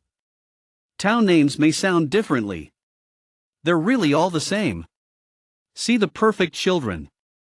All dressed up in Gap. Nanny takes them to ballet. Hey, shut your goddamned yap. Then mommy drives the SUV. Daddy takes the train. She lights another cigarette. He fights a bad migraine. Cigarette in left hand. Cell phone on the right. Do everything we tell you, kids. Don't make us look uptight. They'll shake your hand. They'll flash their teeth. They'll try to make you think. They really are good neighbors. The wife, the kids are neat. They'll remind you all, with super balls. You don't have the bucks. Pass the balsamic vinegar. Don't spill it on my tux. They speak like they're asking questions. The topic usually inane. Like, tell me that you love me. Last night was great, I came. Don't judge them by their standards. That's something they don't have. Everything is reduced now. To awesome or that sucks. They buy, they birth. They cry, they hurt. They say things like good day. No wonder they are nothing but a 21st century cliché. 27. Take Home to Mama. By Okechukwu Okugo. I met this damsel so lovely and homely. I was not stalking. But we had been talking and talking. I blew my intentions of wanting to make her my missing limb. A willowy maiden. Reminding me of a Kagbe virgins. Mother had always hinted me how to find a balmy wife.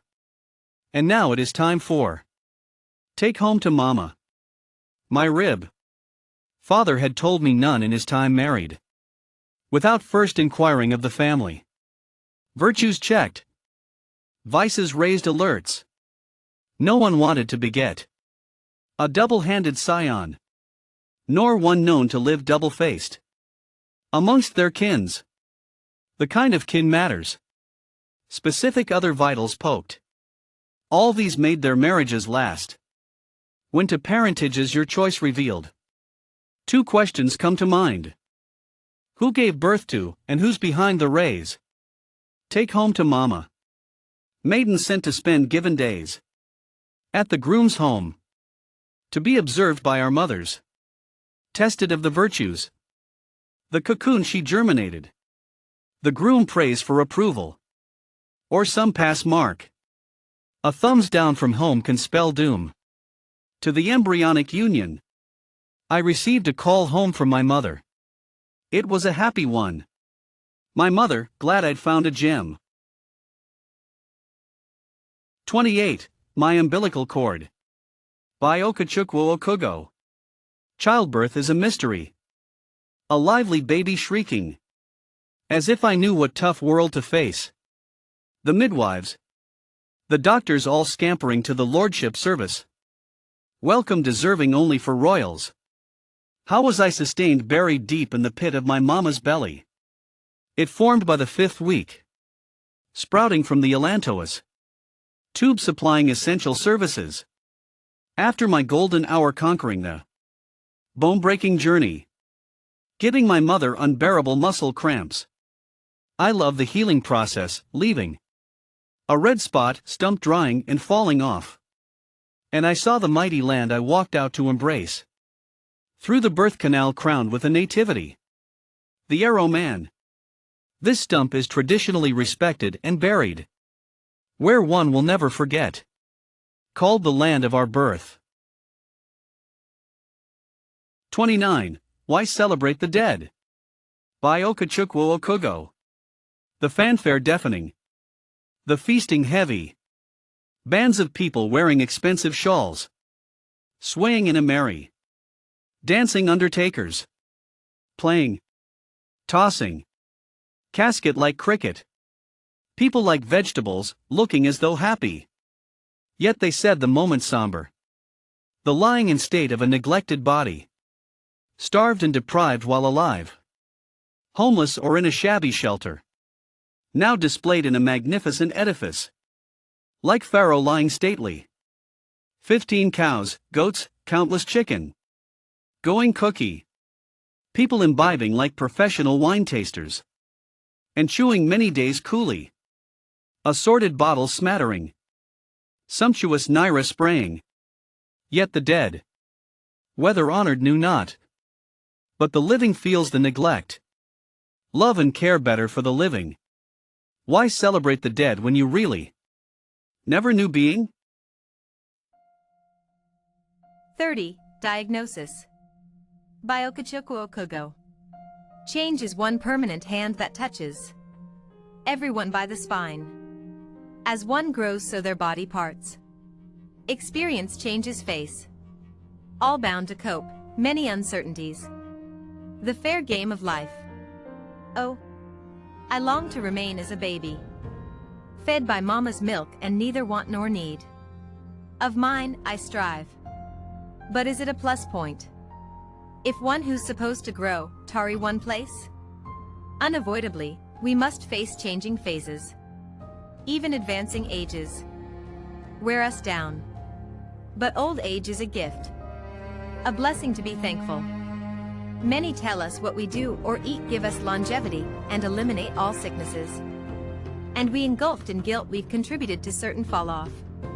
No matter how careful our lifestyle or what we eat, the air we breathe, and others' deeds and mistakes, many factors beyond our control can bring a stumbling block.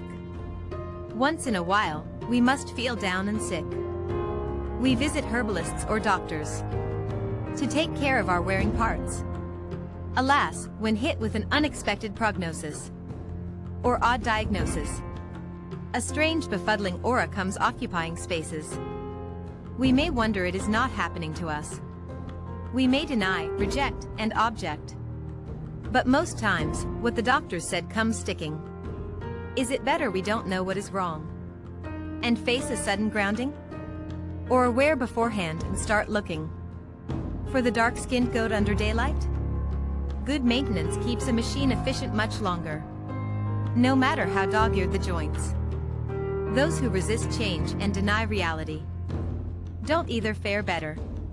Accept whatever life brings you cannot change, and work day by day to beat new limitations. Coping, best way to deal with what we can't control. New diagnosis brings new life changes. But it is not over yet. The very things we cannot control placed before us, we beat and survive. Find ways to live for something. Listen to the experts, don't skip obligations. And do what is necessary. Obey instructions and memorize prescriptions. That you are diagnosed with something unexpected do not mean the end is here. No matter how unfriendly the name sounds, like pneumonultramicroscopic silicovolcanoconiosis. Do not be shaken. You are still alive. Many have managed something worse and lived much longer. That one is chronically sick. Do not mean their life has been cut short. Some strong today never make next day, while many successfully battled with something very long. Maintenance is key. Never get disheartened, and never give up. 31. My Accent. By Okechukwu Okugo. I have my first language, my mother tongue. I babbled while a baby crawling. I called NNEM and not am, meaning my mother and my father. The first words I chewed. I cried in my native tongue and asked for water. When I was thirsty, everything I did, I spoke in the garment of my tongue. But colonization gave Africa a replacement. They called it lingua franca. English, French, Spanish, Arabic, German, and others. Schools adopted a new baby and taught the pupils with it. Mother tongue relegated and suppressed. Asians and others their mother tongue clasped tightly like a bat married to a tree branch. Understanding becomes clearer when learning is with natural patois then. A strange etymology. What people learn in their way of life, they hardly forget. Your language is your nature, and that's what clothed your drawl. Accent. A beautiful thing. It reveals your true tone. Do not be ashamed of it. Being fluent only in a foreign language. Not a mere test of intelligence, nor a measure of high education. No part of this world does not have their accent. I mastered a bunch of them. Scottish and Russian accent, American or British accent. Indian accent is related to mine. Very strong. Reflects when I pronounce water. My accent is not a barrier. When I exchange in spoken words. When you listen with patience, you will understand everything I speak. 32. Uganda makes electric cars. By Okechukwu Okugo. The world has seen the impact of environmental degradation from emissions, and a call to action nations all over the globe seeking. But how many are showing unflinching commitment in all they do? A small African country is at the front burner in EV technology. We need to yell our glory. Big things are happening in Africa. Motherland is not limping as interlopers bray.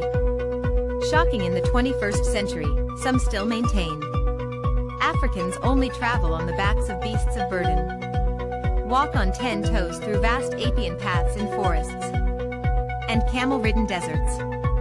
I saw a silhouette one painted how the cassowary birds are mother's ride, and every single soul hungry and ragged. They depict many sights of children hanging on trees munching guava, parentages hunting iguana. But Uganda, emission-free transportation commonized.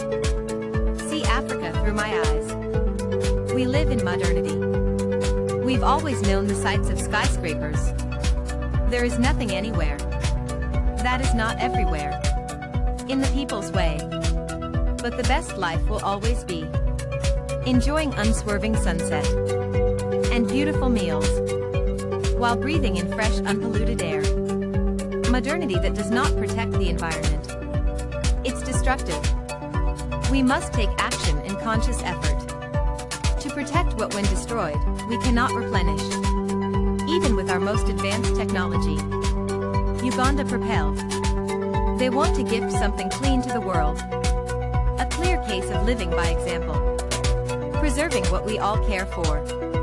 Develop zero-emission vehicles. They are patient to build.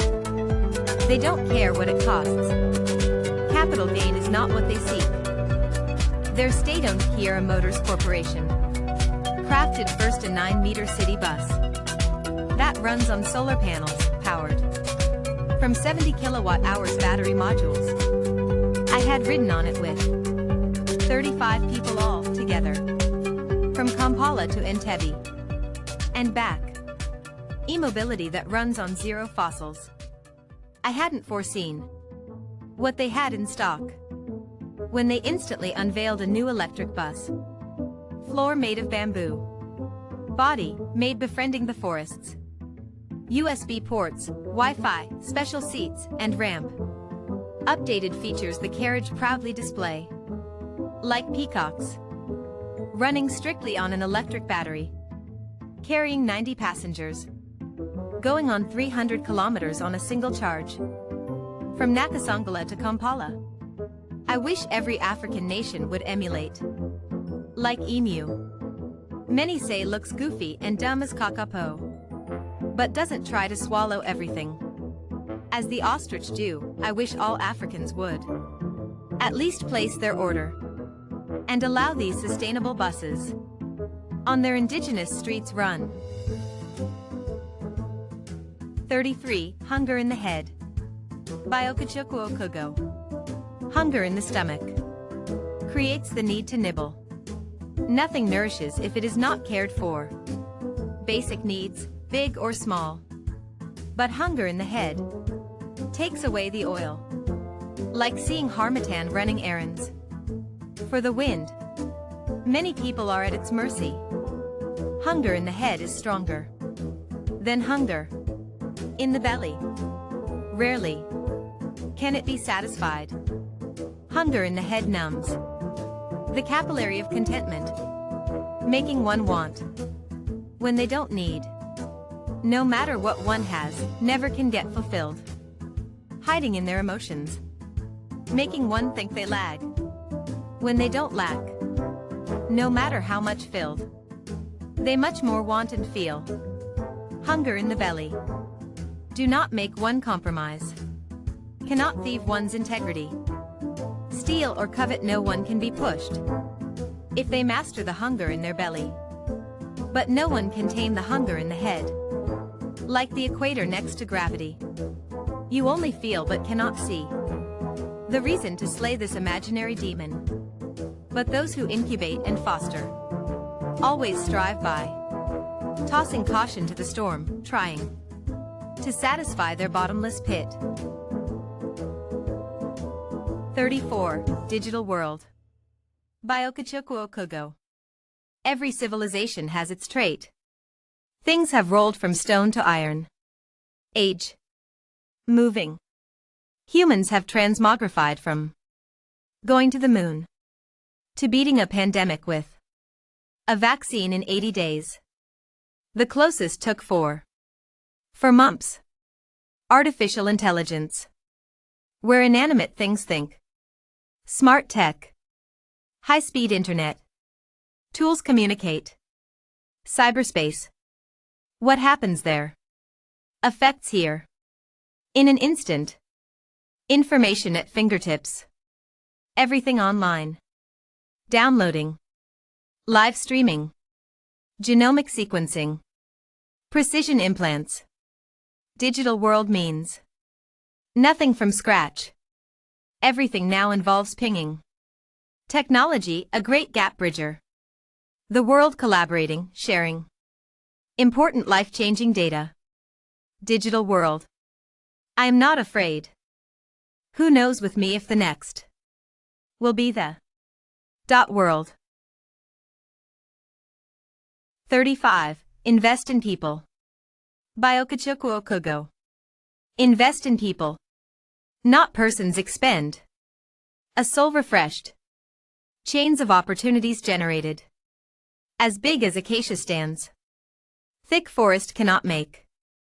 Mountain Everest surrounded by other smaller acme. Anyone is as big as the sphere of their influence. Network is net worth.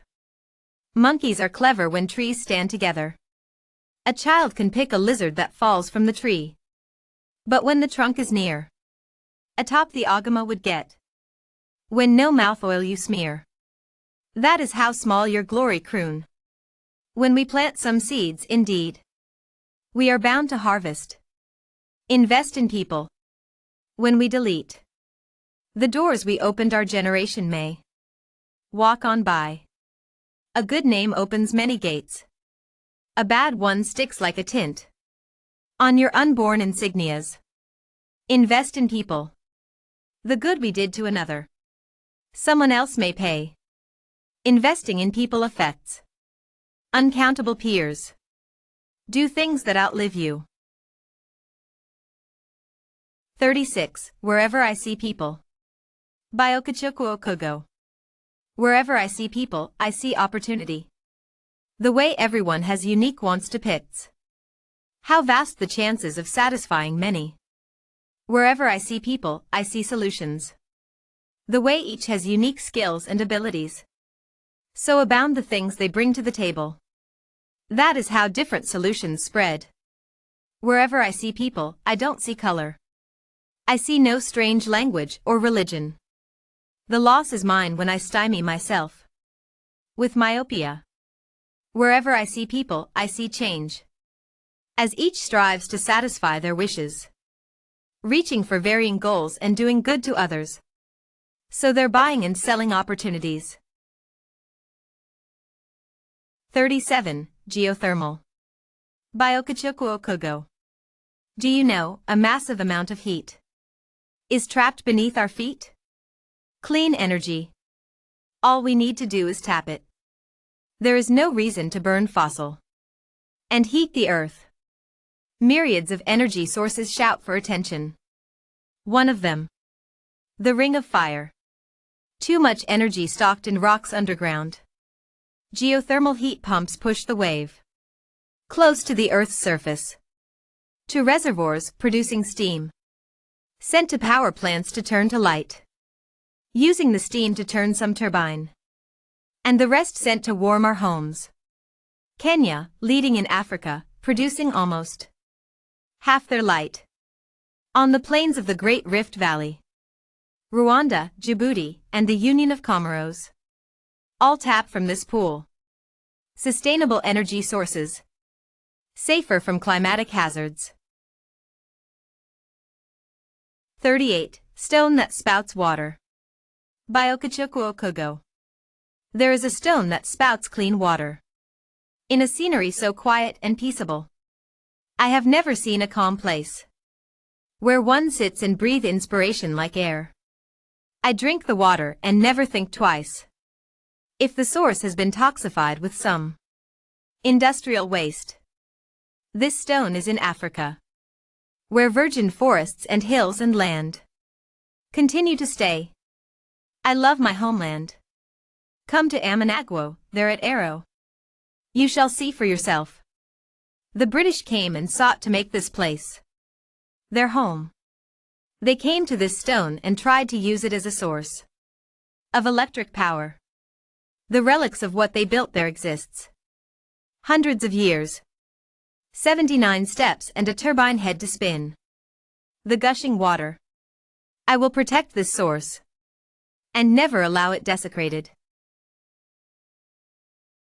39. 5G technology. By Okechukwu Okugo. 5G technology is already outdated. Technology does not wait. While many cry out and wail against 5G, many blame the technology for the 2019 pandemic. Technology is the innocent baby. It continues to sprout to the service of humanity, like a robot, ministering with artificial intelligence. Humans do not need to fear machines. They cannot program themselves. 5G is already lagging, called the fifth generation, with great computational power to process the massive volume of data, traveling faster, penetrating borders. China and Norway toying with higher GS, while South Sudan has the G that crawls like a snail. Wake up. 40. Africa goes to space. By Okechukwu Okugo. Rwanda has launched satellites. Ethiopia, Kenya. South Africa built the largest telescope in the entire southern hemisphere. Finally, Africa is paying attention to serious tech. No more stomach infrastructure. We tend to innovate with the rest of the world. Would the sheep grow horns while others borrow? Africa lending? Would the whale lay eggs if Africa trends? As if Africa was handmade to only receive. Blessed those who give, for they will always have. Receivers can never get enough. Critics say space tech is waste, but evacuation and emergency responses during natural maladies. Satellites guide. Job opportunities provide. Weather forecasters. Pointing fingers, grazing the stars. I had a dream that one day Africa will go to space. I saw a scientist saying, Wala wasili, in Swahili, meaning just arrived. I woke up and told my roommate my dream. He laughed out loud and called it Signs and Wonders from cerebral malaria. But I know Africa can go to space and one day send their own rover to ramble the red planet. 41. Egypt. By Okechukwu Okugo. They made the first macadam roads, the first tallest structures, invented the black ink, and wrote on papyrus sheets. When others hunt minks, they irrigated their farms and let ox subdue the lands. Water is essential. The Nile clothed them. The Sphinx, the obelisks, and pyramids speak. The first stone erection of the world. The Pyramid of Zoser. Fixing dentures and fractures.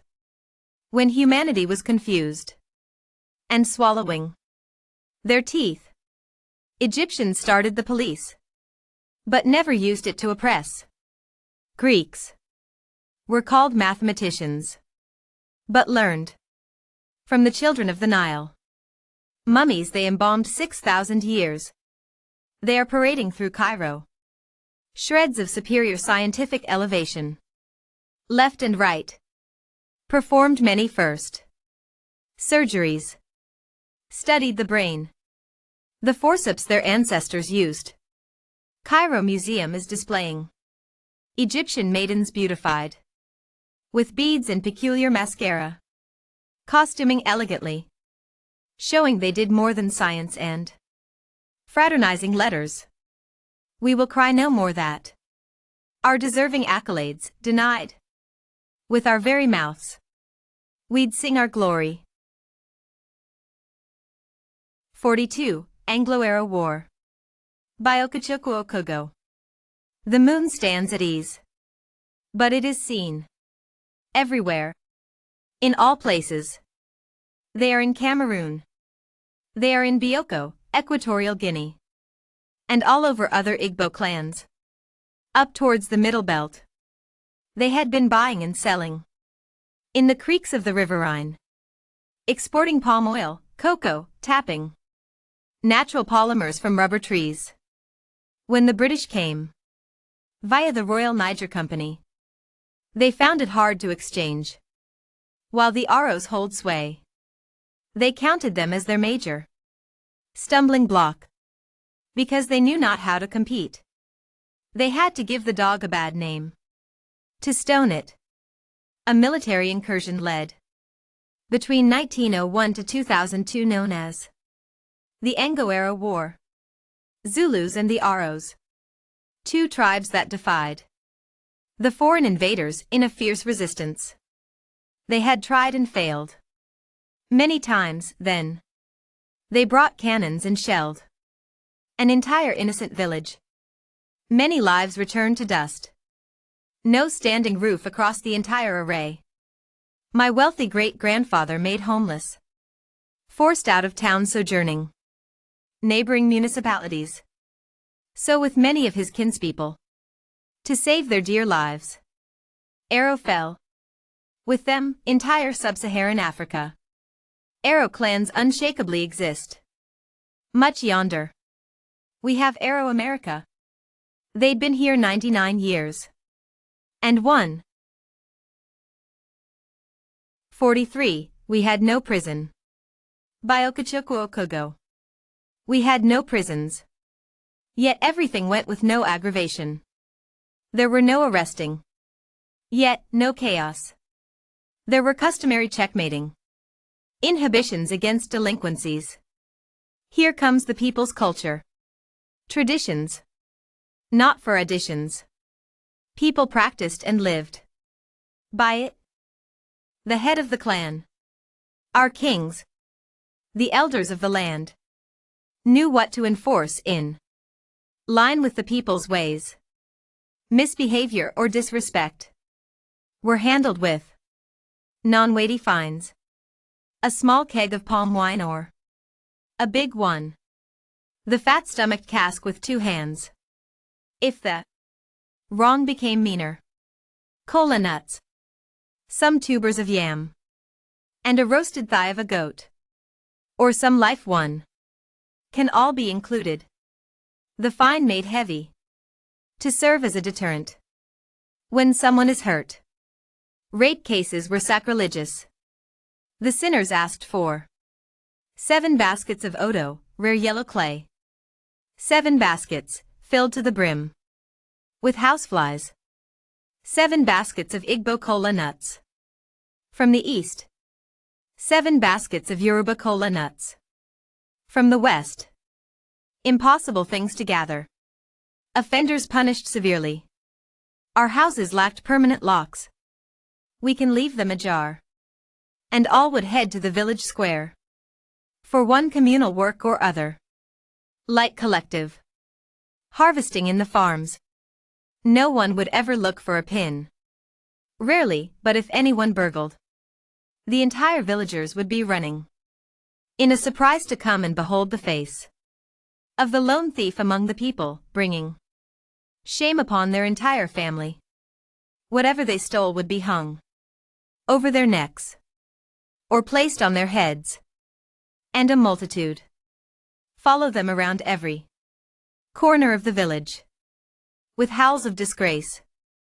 The accompanying dishonor would make them wish never to steal again. Some occasions would call for ostracization. The town crier roams the entire village, on foot with a gong, his voice upon, to alert the villagers the offender has been made an outsider. No one buys or sells with them. No one talks or visits them. Sometimes the offender's entire family included in the amends that they may call to order. The malfeasant capital crimes with banishment. The offender cast away from the land, never to return. Sometimes a time limit of some years placed when Amuna, the name we called kinspeople, can once again behold their cleansed face. 44. Shrubs. By Okechukwu Okugo. Shrubs. Nothing in life is wasteful. Everything green worth grading. That one does not know what something is used for does not mean it does not have its place. It is left for us to find the use of what we don't know. Shrubs. Go to the bush and do not tush. 45. Changing the narrative. By Okechukwu Okugo. Changing the narrative is not rejecting facts. Many people want to rewrite history and deny those things they don't like. Those who do it are deliberate. They entrap a colossal part of humanity who help spew what some call alternative facts. But facts are sacred.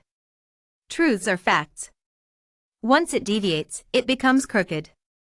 Changing the narrative does not involve conspiracy theorizing. What we didn't see, we start to imagine and spread them as facts. When you are not sure of a thing, how can you insist on being right? Fake news misleads. In the extreme can jeopardize a life. Fact-check every information before you dine. Changing the narratives does not involve becoming deniers. Some see glaring proofs and checkable data, yet they doubt. Truth must not drift with sentiments or tally with emotion. It must not conform with preconceived opinion. Else we become a propaganda machine. If we only push what we want to see. Changing the narrative involves noting all we had done wrong and striking a deal to do better. 46. Tilapia. By Okechukwu Okugo. Fins like phalanges. Lateral lines hidden with cycloid scales. Cichlid fish. In brackish water. Aquatic chicken with a straight head. Oreochromis mosambicus. Ancient fish that fed Mozambicans for ages. When Indians cold-shouldered. Your flavor-triggering zests as ever. Morphology envied by the blobfish. World's ugliest. Swift. Those as slippery as you are. In the slushy. We called the unreliable. Smells fishy. Suspicious things. When caught in a bad fate with bare hands standing at the foot of the Otomiri River. A fish out of the water. 47. I saw Onwassa River clapping. By Okechukwu Okugo. I had seen huge waves clash in the open. I have traveled on the Atlantic Sea. I fear huge waves. in the mighty waters. Standing waves, 2 in number, running across against each other, clashing. Nature is awe-inspiring. Here I am at peace with myself. I love our natural endowment. I never knew, at my backyard, a calm estuarine, clean river serving as a mouth for our people since ancient times. Unsoiled beach, the villagers sprawl and cleanse their bodies. The people of Ikpanja, Ikatofian, Use and Bakasi all had docked here. River Onwassa gave the village its name. Amesu, Okechukwu. I remembered our Ugboli, land canoe. Dance. We showcase our culture. The beehive of boating activities here. We traded seafood and other produce. I am on a boat on this great river. I am going to the confluence point, at which Onwassa met her sister river, Inyong Creek. From there, they marched on to visit the Cross River that led them all towards into the Atlantic. This our inland seaport provides scenery great that none can describe its beauty. I wondered why we would leave our appealing spots and travel outside to sightsee. Tourism best under our noses. We were deep on the river when I saw this power moving on the brook, the moon and sun pulling the water, the rotating earth repelling with its centripetal forces. Here comes the tide. 20 seconds. I heard the claps. I was satisfied. I made out the time. To know my environment better, I must cherish stunning things we got and invite friends far and near to come and see. 48, Bu. By Okechukwu Okugo. The world sets standards to be a man. You must be this. You must be that. You must endure pains without complaints. You must be a stoic and break a lobe of 7-segmented cola nut with a fingertip. When milled, you cannot show your pains, else you are less. The world sets standards to be a woman. You must be feeble. You must be weak. You must be used as someone's else property. Swallow your voice. Stay in your place in the other room, the small room, else you are not submissive. The world sets the standard how to be beautiful. You must have a sure body, a specific shape or shade, else you are body shamed. The world sets the standard of what is good behavior. You must not show your true self. You must fit in the box, else you are disrespectful. No one wants to talk about mental health and how one feels inside. But I tell you, you must feel good first and not be ashamed to say your mind. Do not allow yourself to be put on a spot and die in silence. You must be you. Show up and show off. 49, African Time. By Okechukwu Okugo. Thieving is taking something that belongs to someone else. No permission, approval, nor accord. Chronically, the gold and silver and diamonds, precious artifacts and artworks of Africa are being stolen by foreigners with their collaborators, insiders. Thieving makes the masses suffer deprivations of what they would have used to better their lives. Those with breathing conscience avoid depriving others. Unnoticed, many taking for granted the most precious of living resources are being squandered in thievery. Time wasted. Sustainable resources can be replenished. Time lost is matter destroyed. Irreversible. Never can be recovered. When called to work specific hours, And one does less, get paid for more. The squandered hours are stolen time. Scruples never receive pay for wasted time. Be time conscious. Utilize every working hour. Take rest when designated. Whatever you do, don't steal it. When invited, be on time. Not at the African time. 50. Inflexible. By Okechukwu Okugo. I was the obstinate child. I had no other target, except going against home authority. Dos and don'ts I know, but chose to go the don'ts. I frowned at restrictions. Never knew hired to protect me. When a baby is stopped placing over a dancing flame their tongue, the gain is not for the fire. A child's heart is penetrating, making it wear like a garb. Curiosity. Deal patiently with their avalanche of grating questions. Catch them young and they head right directions, else they march the freeway. Children must be children. Thinking ability grows with age and must be trained, so it functions the tailored way. A child's heart is a clean slate. The pate is blank. The ribs are fresh. Reason things written. Stick a long time. I was the obstinate child. I wanted to be over-pampered, everything I yearned must be provided. I am entitled. I never made myself a child. And it is my time. I must revolt when they don't want me to have my way. I break alabasters, destroy things, to bend the serving hands. Thankfully I was guided. A little discipline never damaged me. 51. My Love Letter. By Okechukwu Okugo. Shingleback skink, the macaroni penguin. Sandhill crane, barn all. Stick to one, mate. A lifetime. I twig with you. The one who made me complete. Many ask me, why you?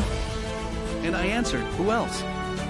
I didn't choose you because of what we have in common. The joys we share. The things in you that make me happy. I abide by the things I see I cannot do without you. I cannot dress well.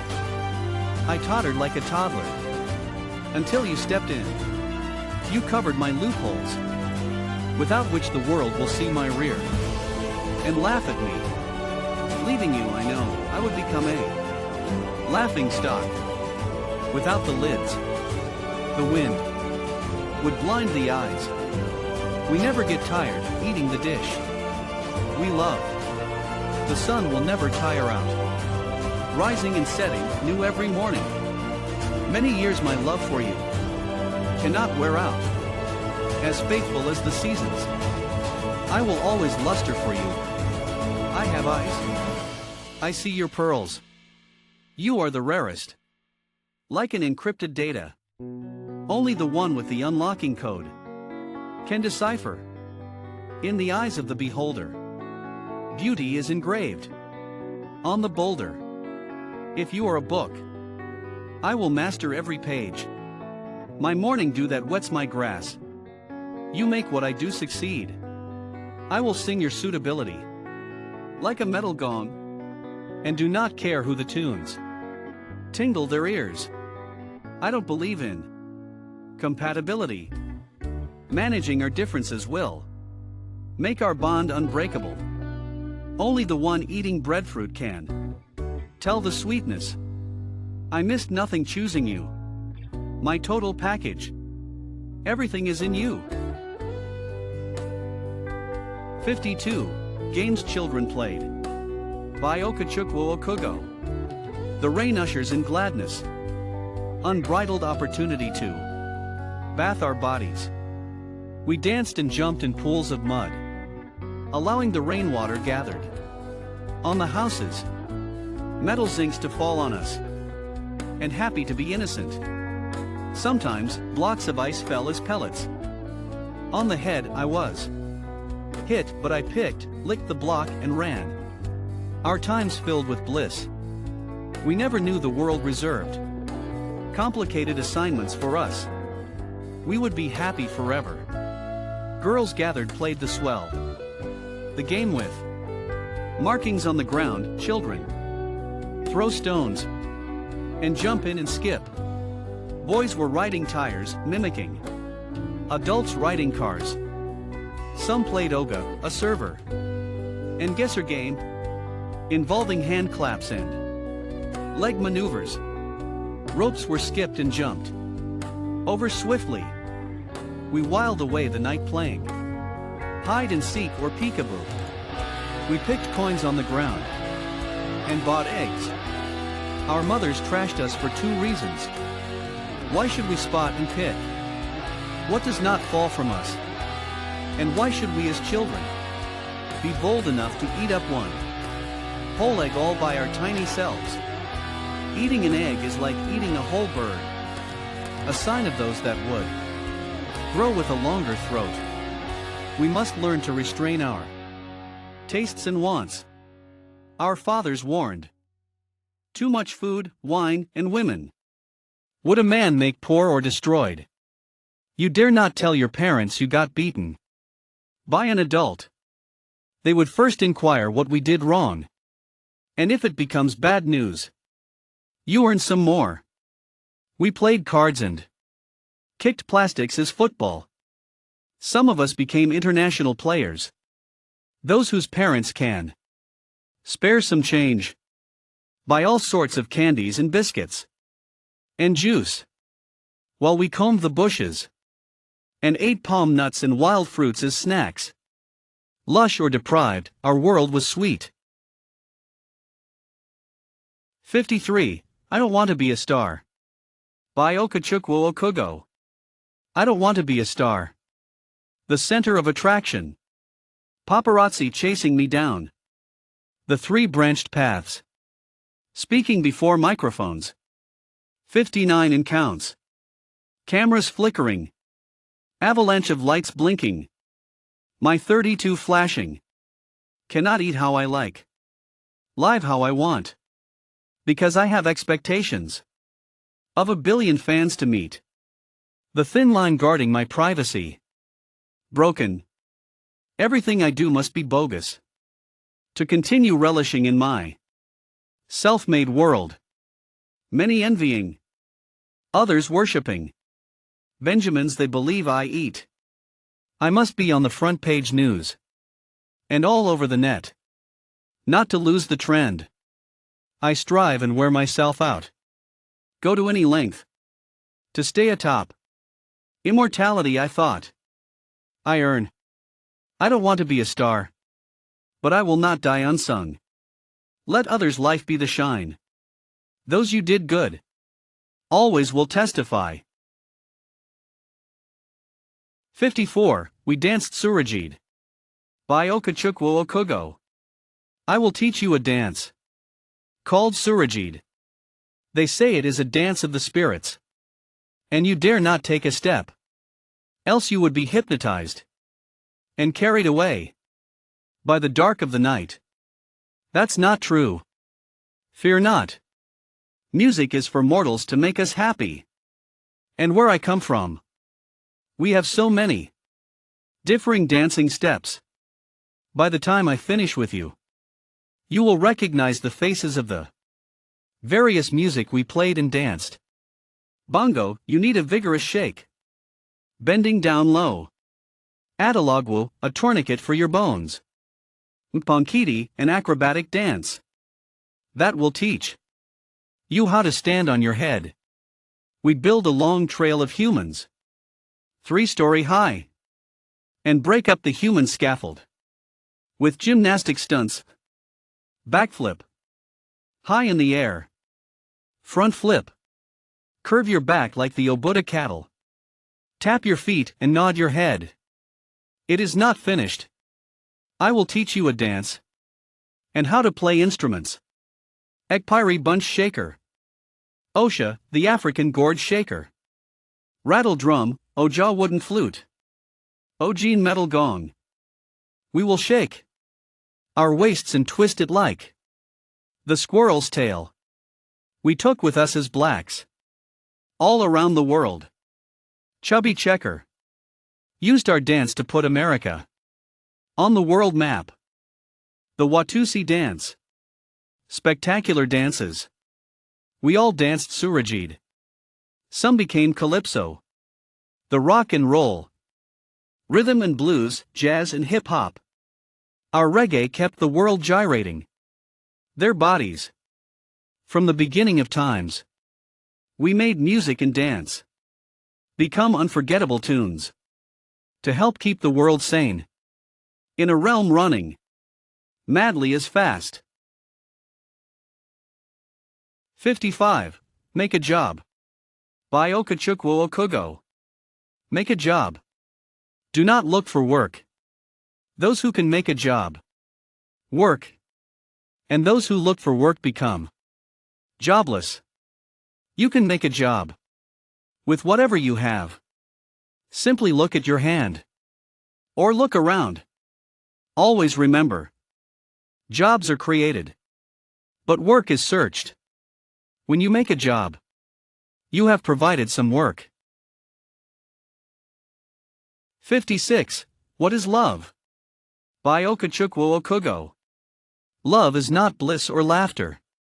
On a platter. Of plenty. Love is not compatibility. Or the absence of fights.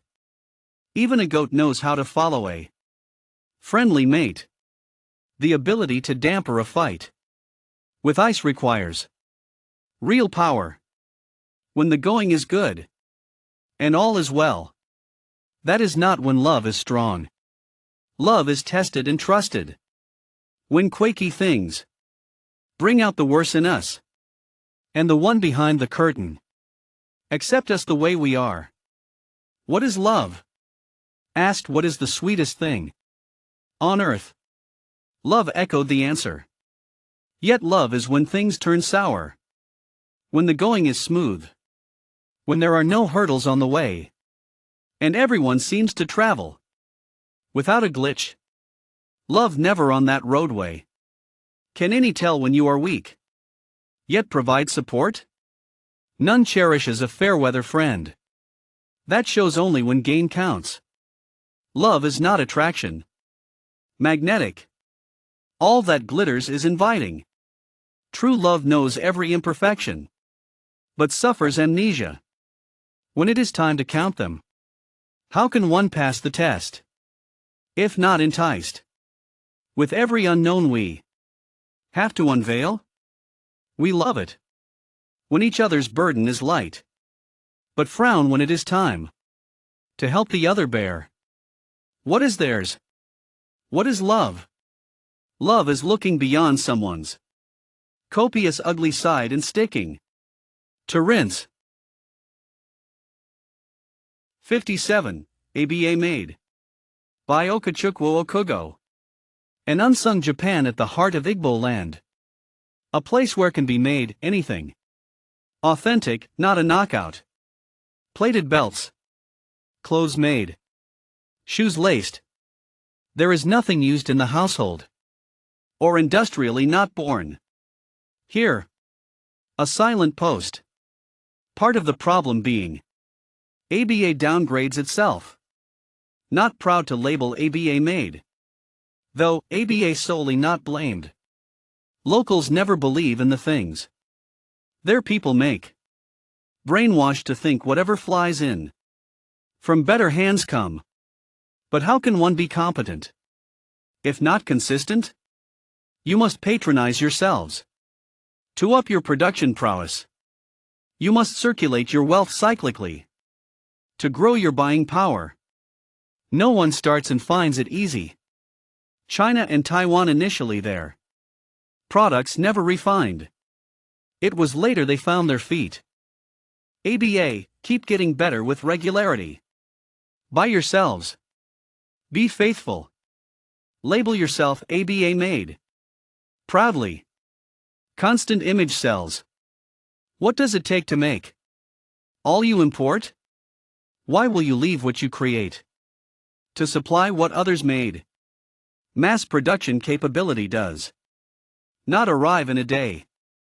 When you keep refining, what people complain goes away. ABA made becomes affordable and better. Enugu City was not built in haste. 58. Talent. By Okechukwu Okugo. Whatever you can do well, worth the attention.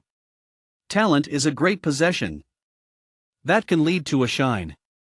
Assets are what you access by a conscious development. Best. You paid nothing to possess.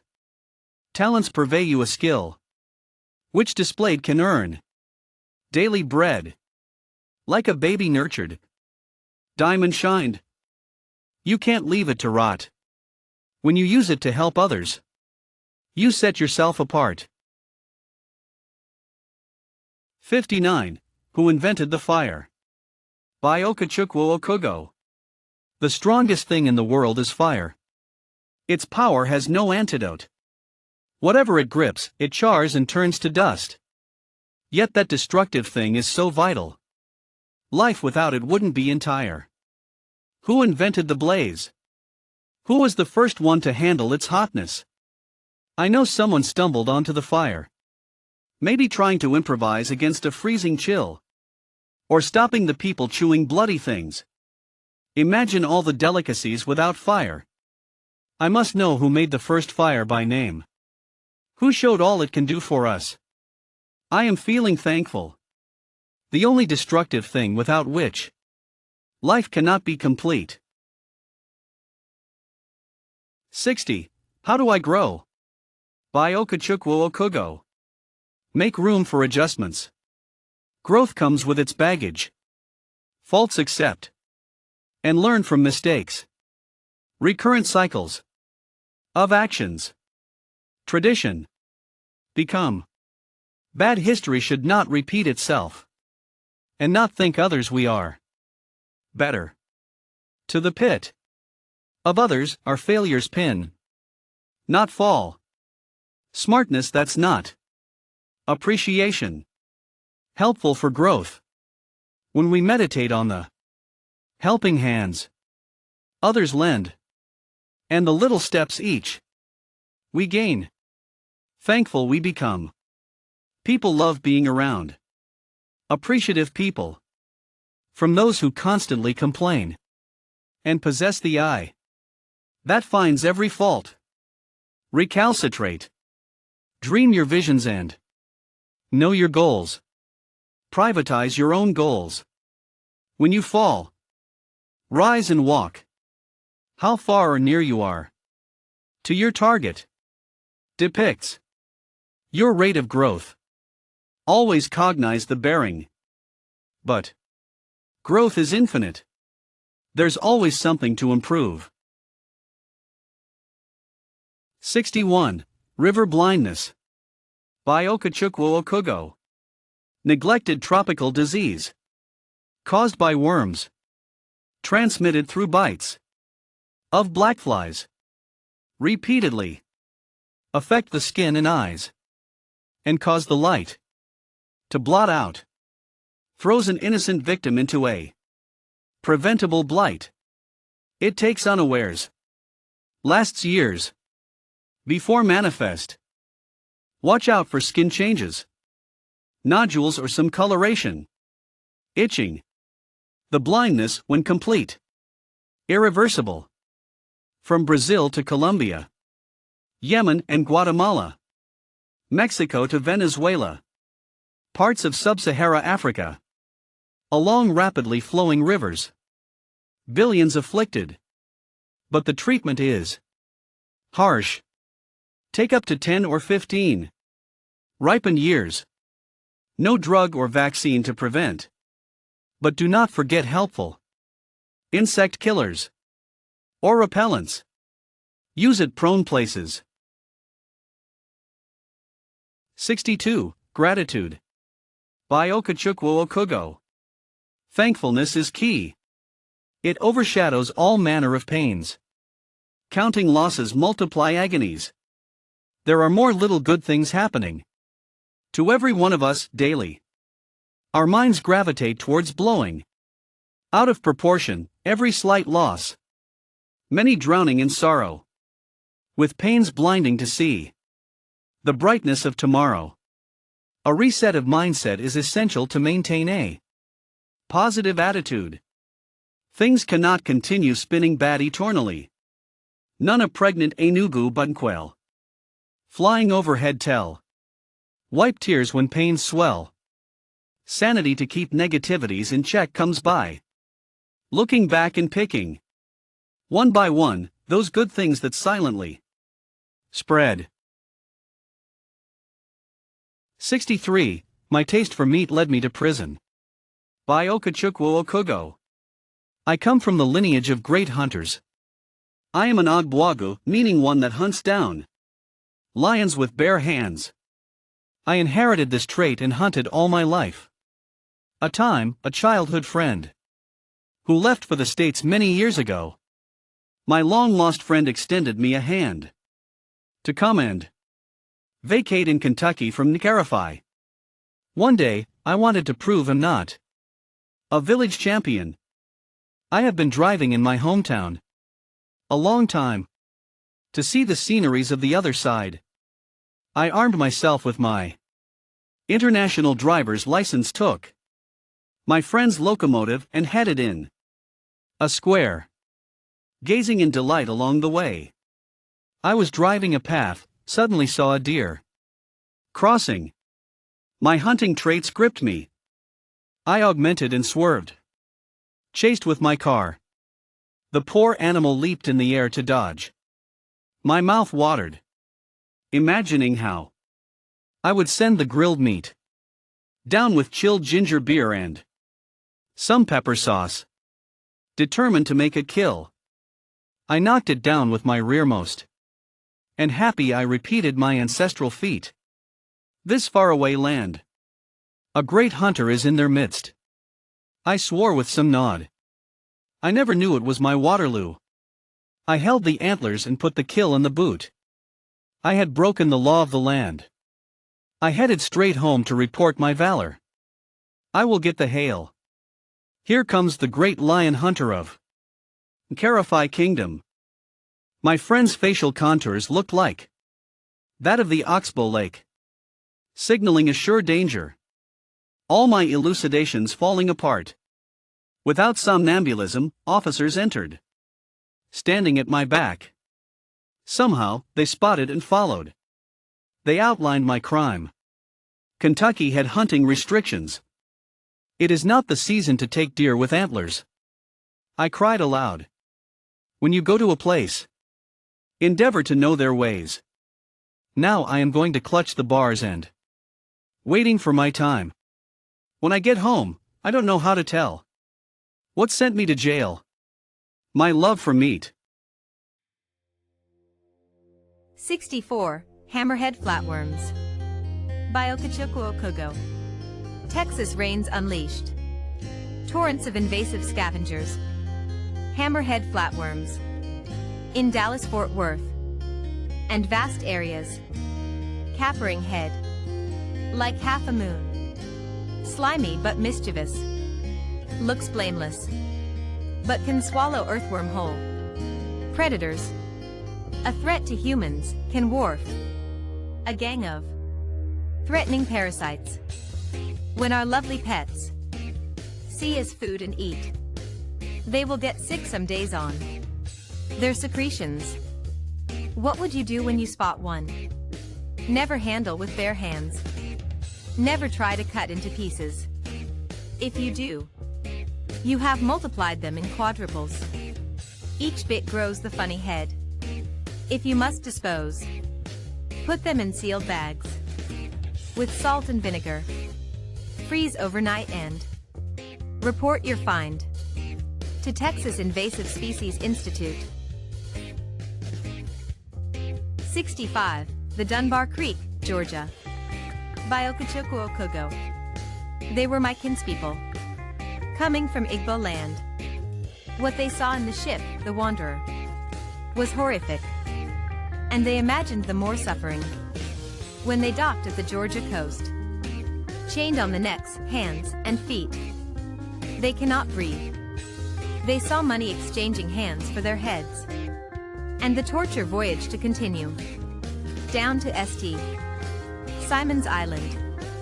The fear of the unknown overwhelmed them, and they chose to end.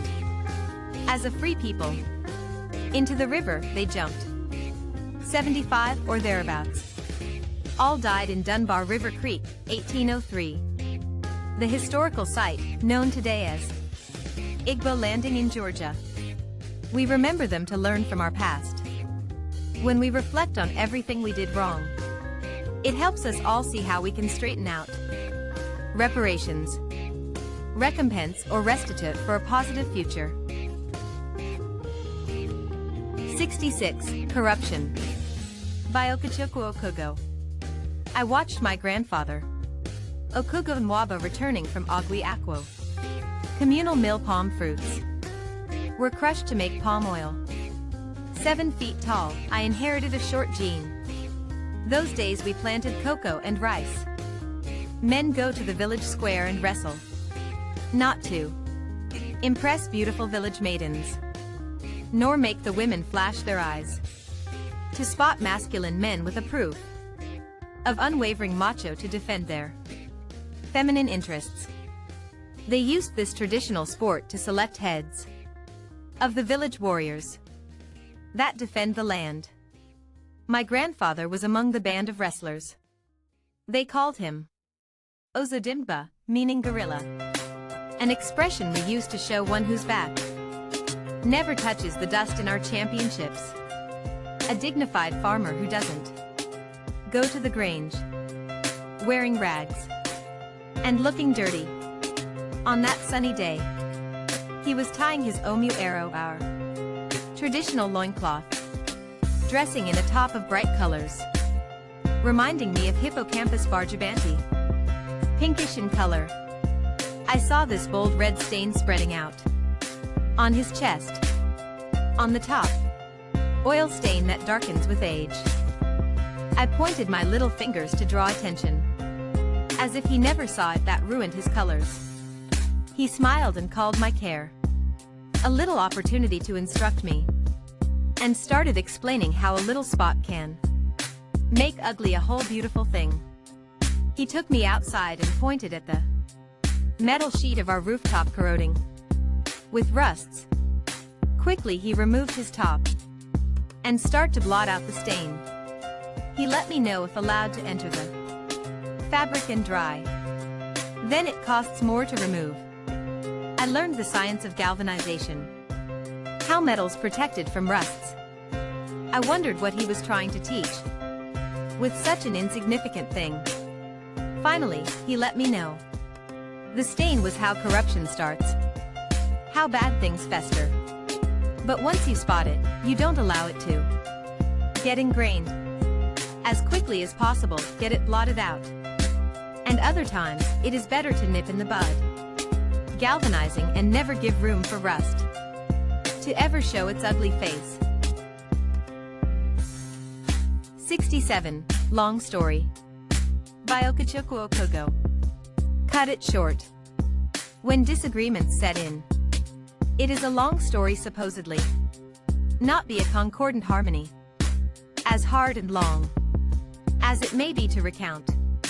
Taking patience to go through from the beginning may enhance understanding a root cause. No one can cure a disease they cannot diagnose, nor solve a problem they cannot understand its source.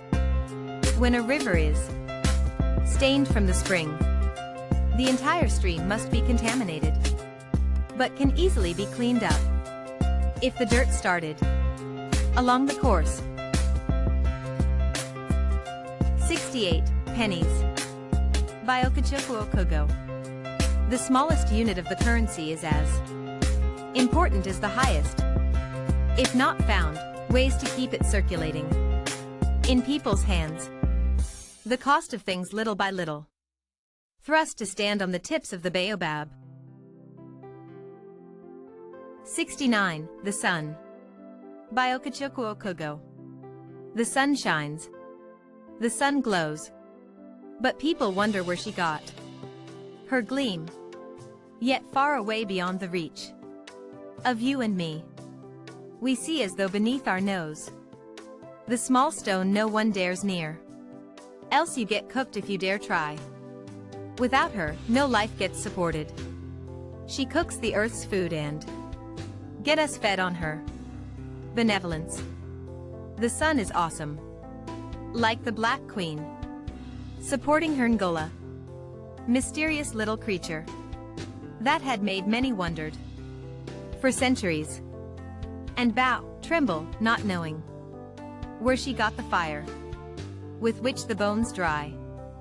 Do not bob, but let her light guide you to give the way. She cares for all. 70. Hard work. By Okechukwu Okugo. No food for the lazy person. The ant lifts. The elephant's log. The armadillo's burrow. That is why we must harrow to tether. About the authors. Professor Eugene Ritche M.A. teaches at 3 different colleges: Long Island Business Institute's Manhattan campus, Mercy College's Dobbs Ferry, New York and Bronx, New York campuses, and Lander College for Men, Touro University, Hugh Garden Hills, Queens, New York. He teaches a variety of courses, including critical thinking, literature, English composition English grammar, developmental English, business communications, speech communications, professional career development and management, and human relations in the workplace.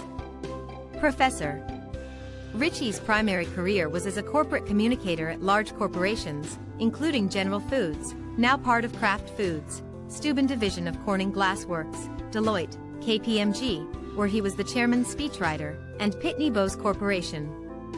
When downsized from KPMG, he started his own communications firm, Ritchie Communications. Professor Ritchie has a bachelor's degree in communication arts, Fordham University, a master's degree in writing, Manhattanville, and a Cambridge University certificate to teach English to speakers of other languages, CELTA. He served in the United States Marine Corps, MAG-36, in Phu Bai, South Vietnam, during the American War. Okechukwu Okugo is an entrepreneur, a full-time writer, a notary public in Queens County, New York, a licensed real estate agent in New York, and a day trader in the U.S. stock market. He is the CEO of Heartmenders Magazine Media Inc. and Pencraft Ads and Services Incorporated, New York. He has an associate degree from Long Island Business Institute, a diploma in electrical/electronic engineering from Akanu Ibiam Federal Polytechnic Unwana, Afikpo, Ebonyi State, Nigeria, and a bachelor's in electronic computer engineering from the Federal University of Technology Owerri, Imo State, Nigeria. Married to a smart woman and has a son.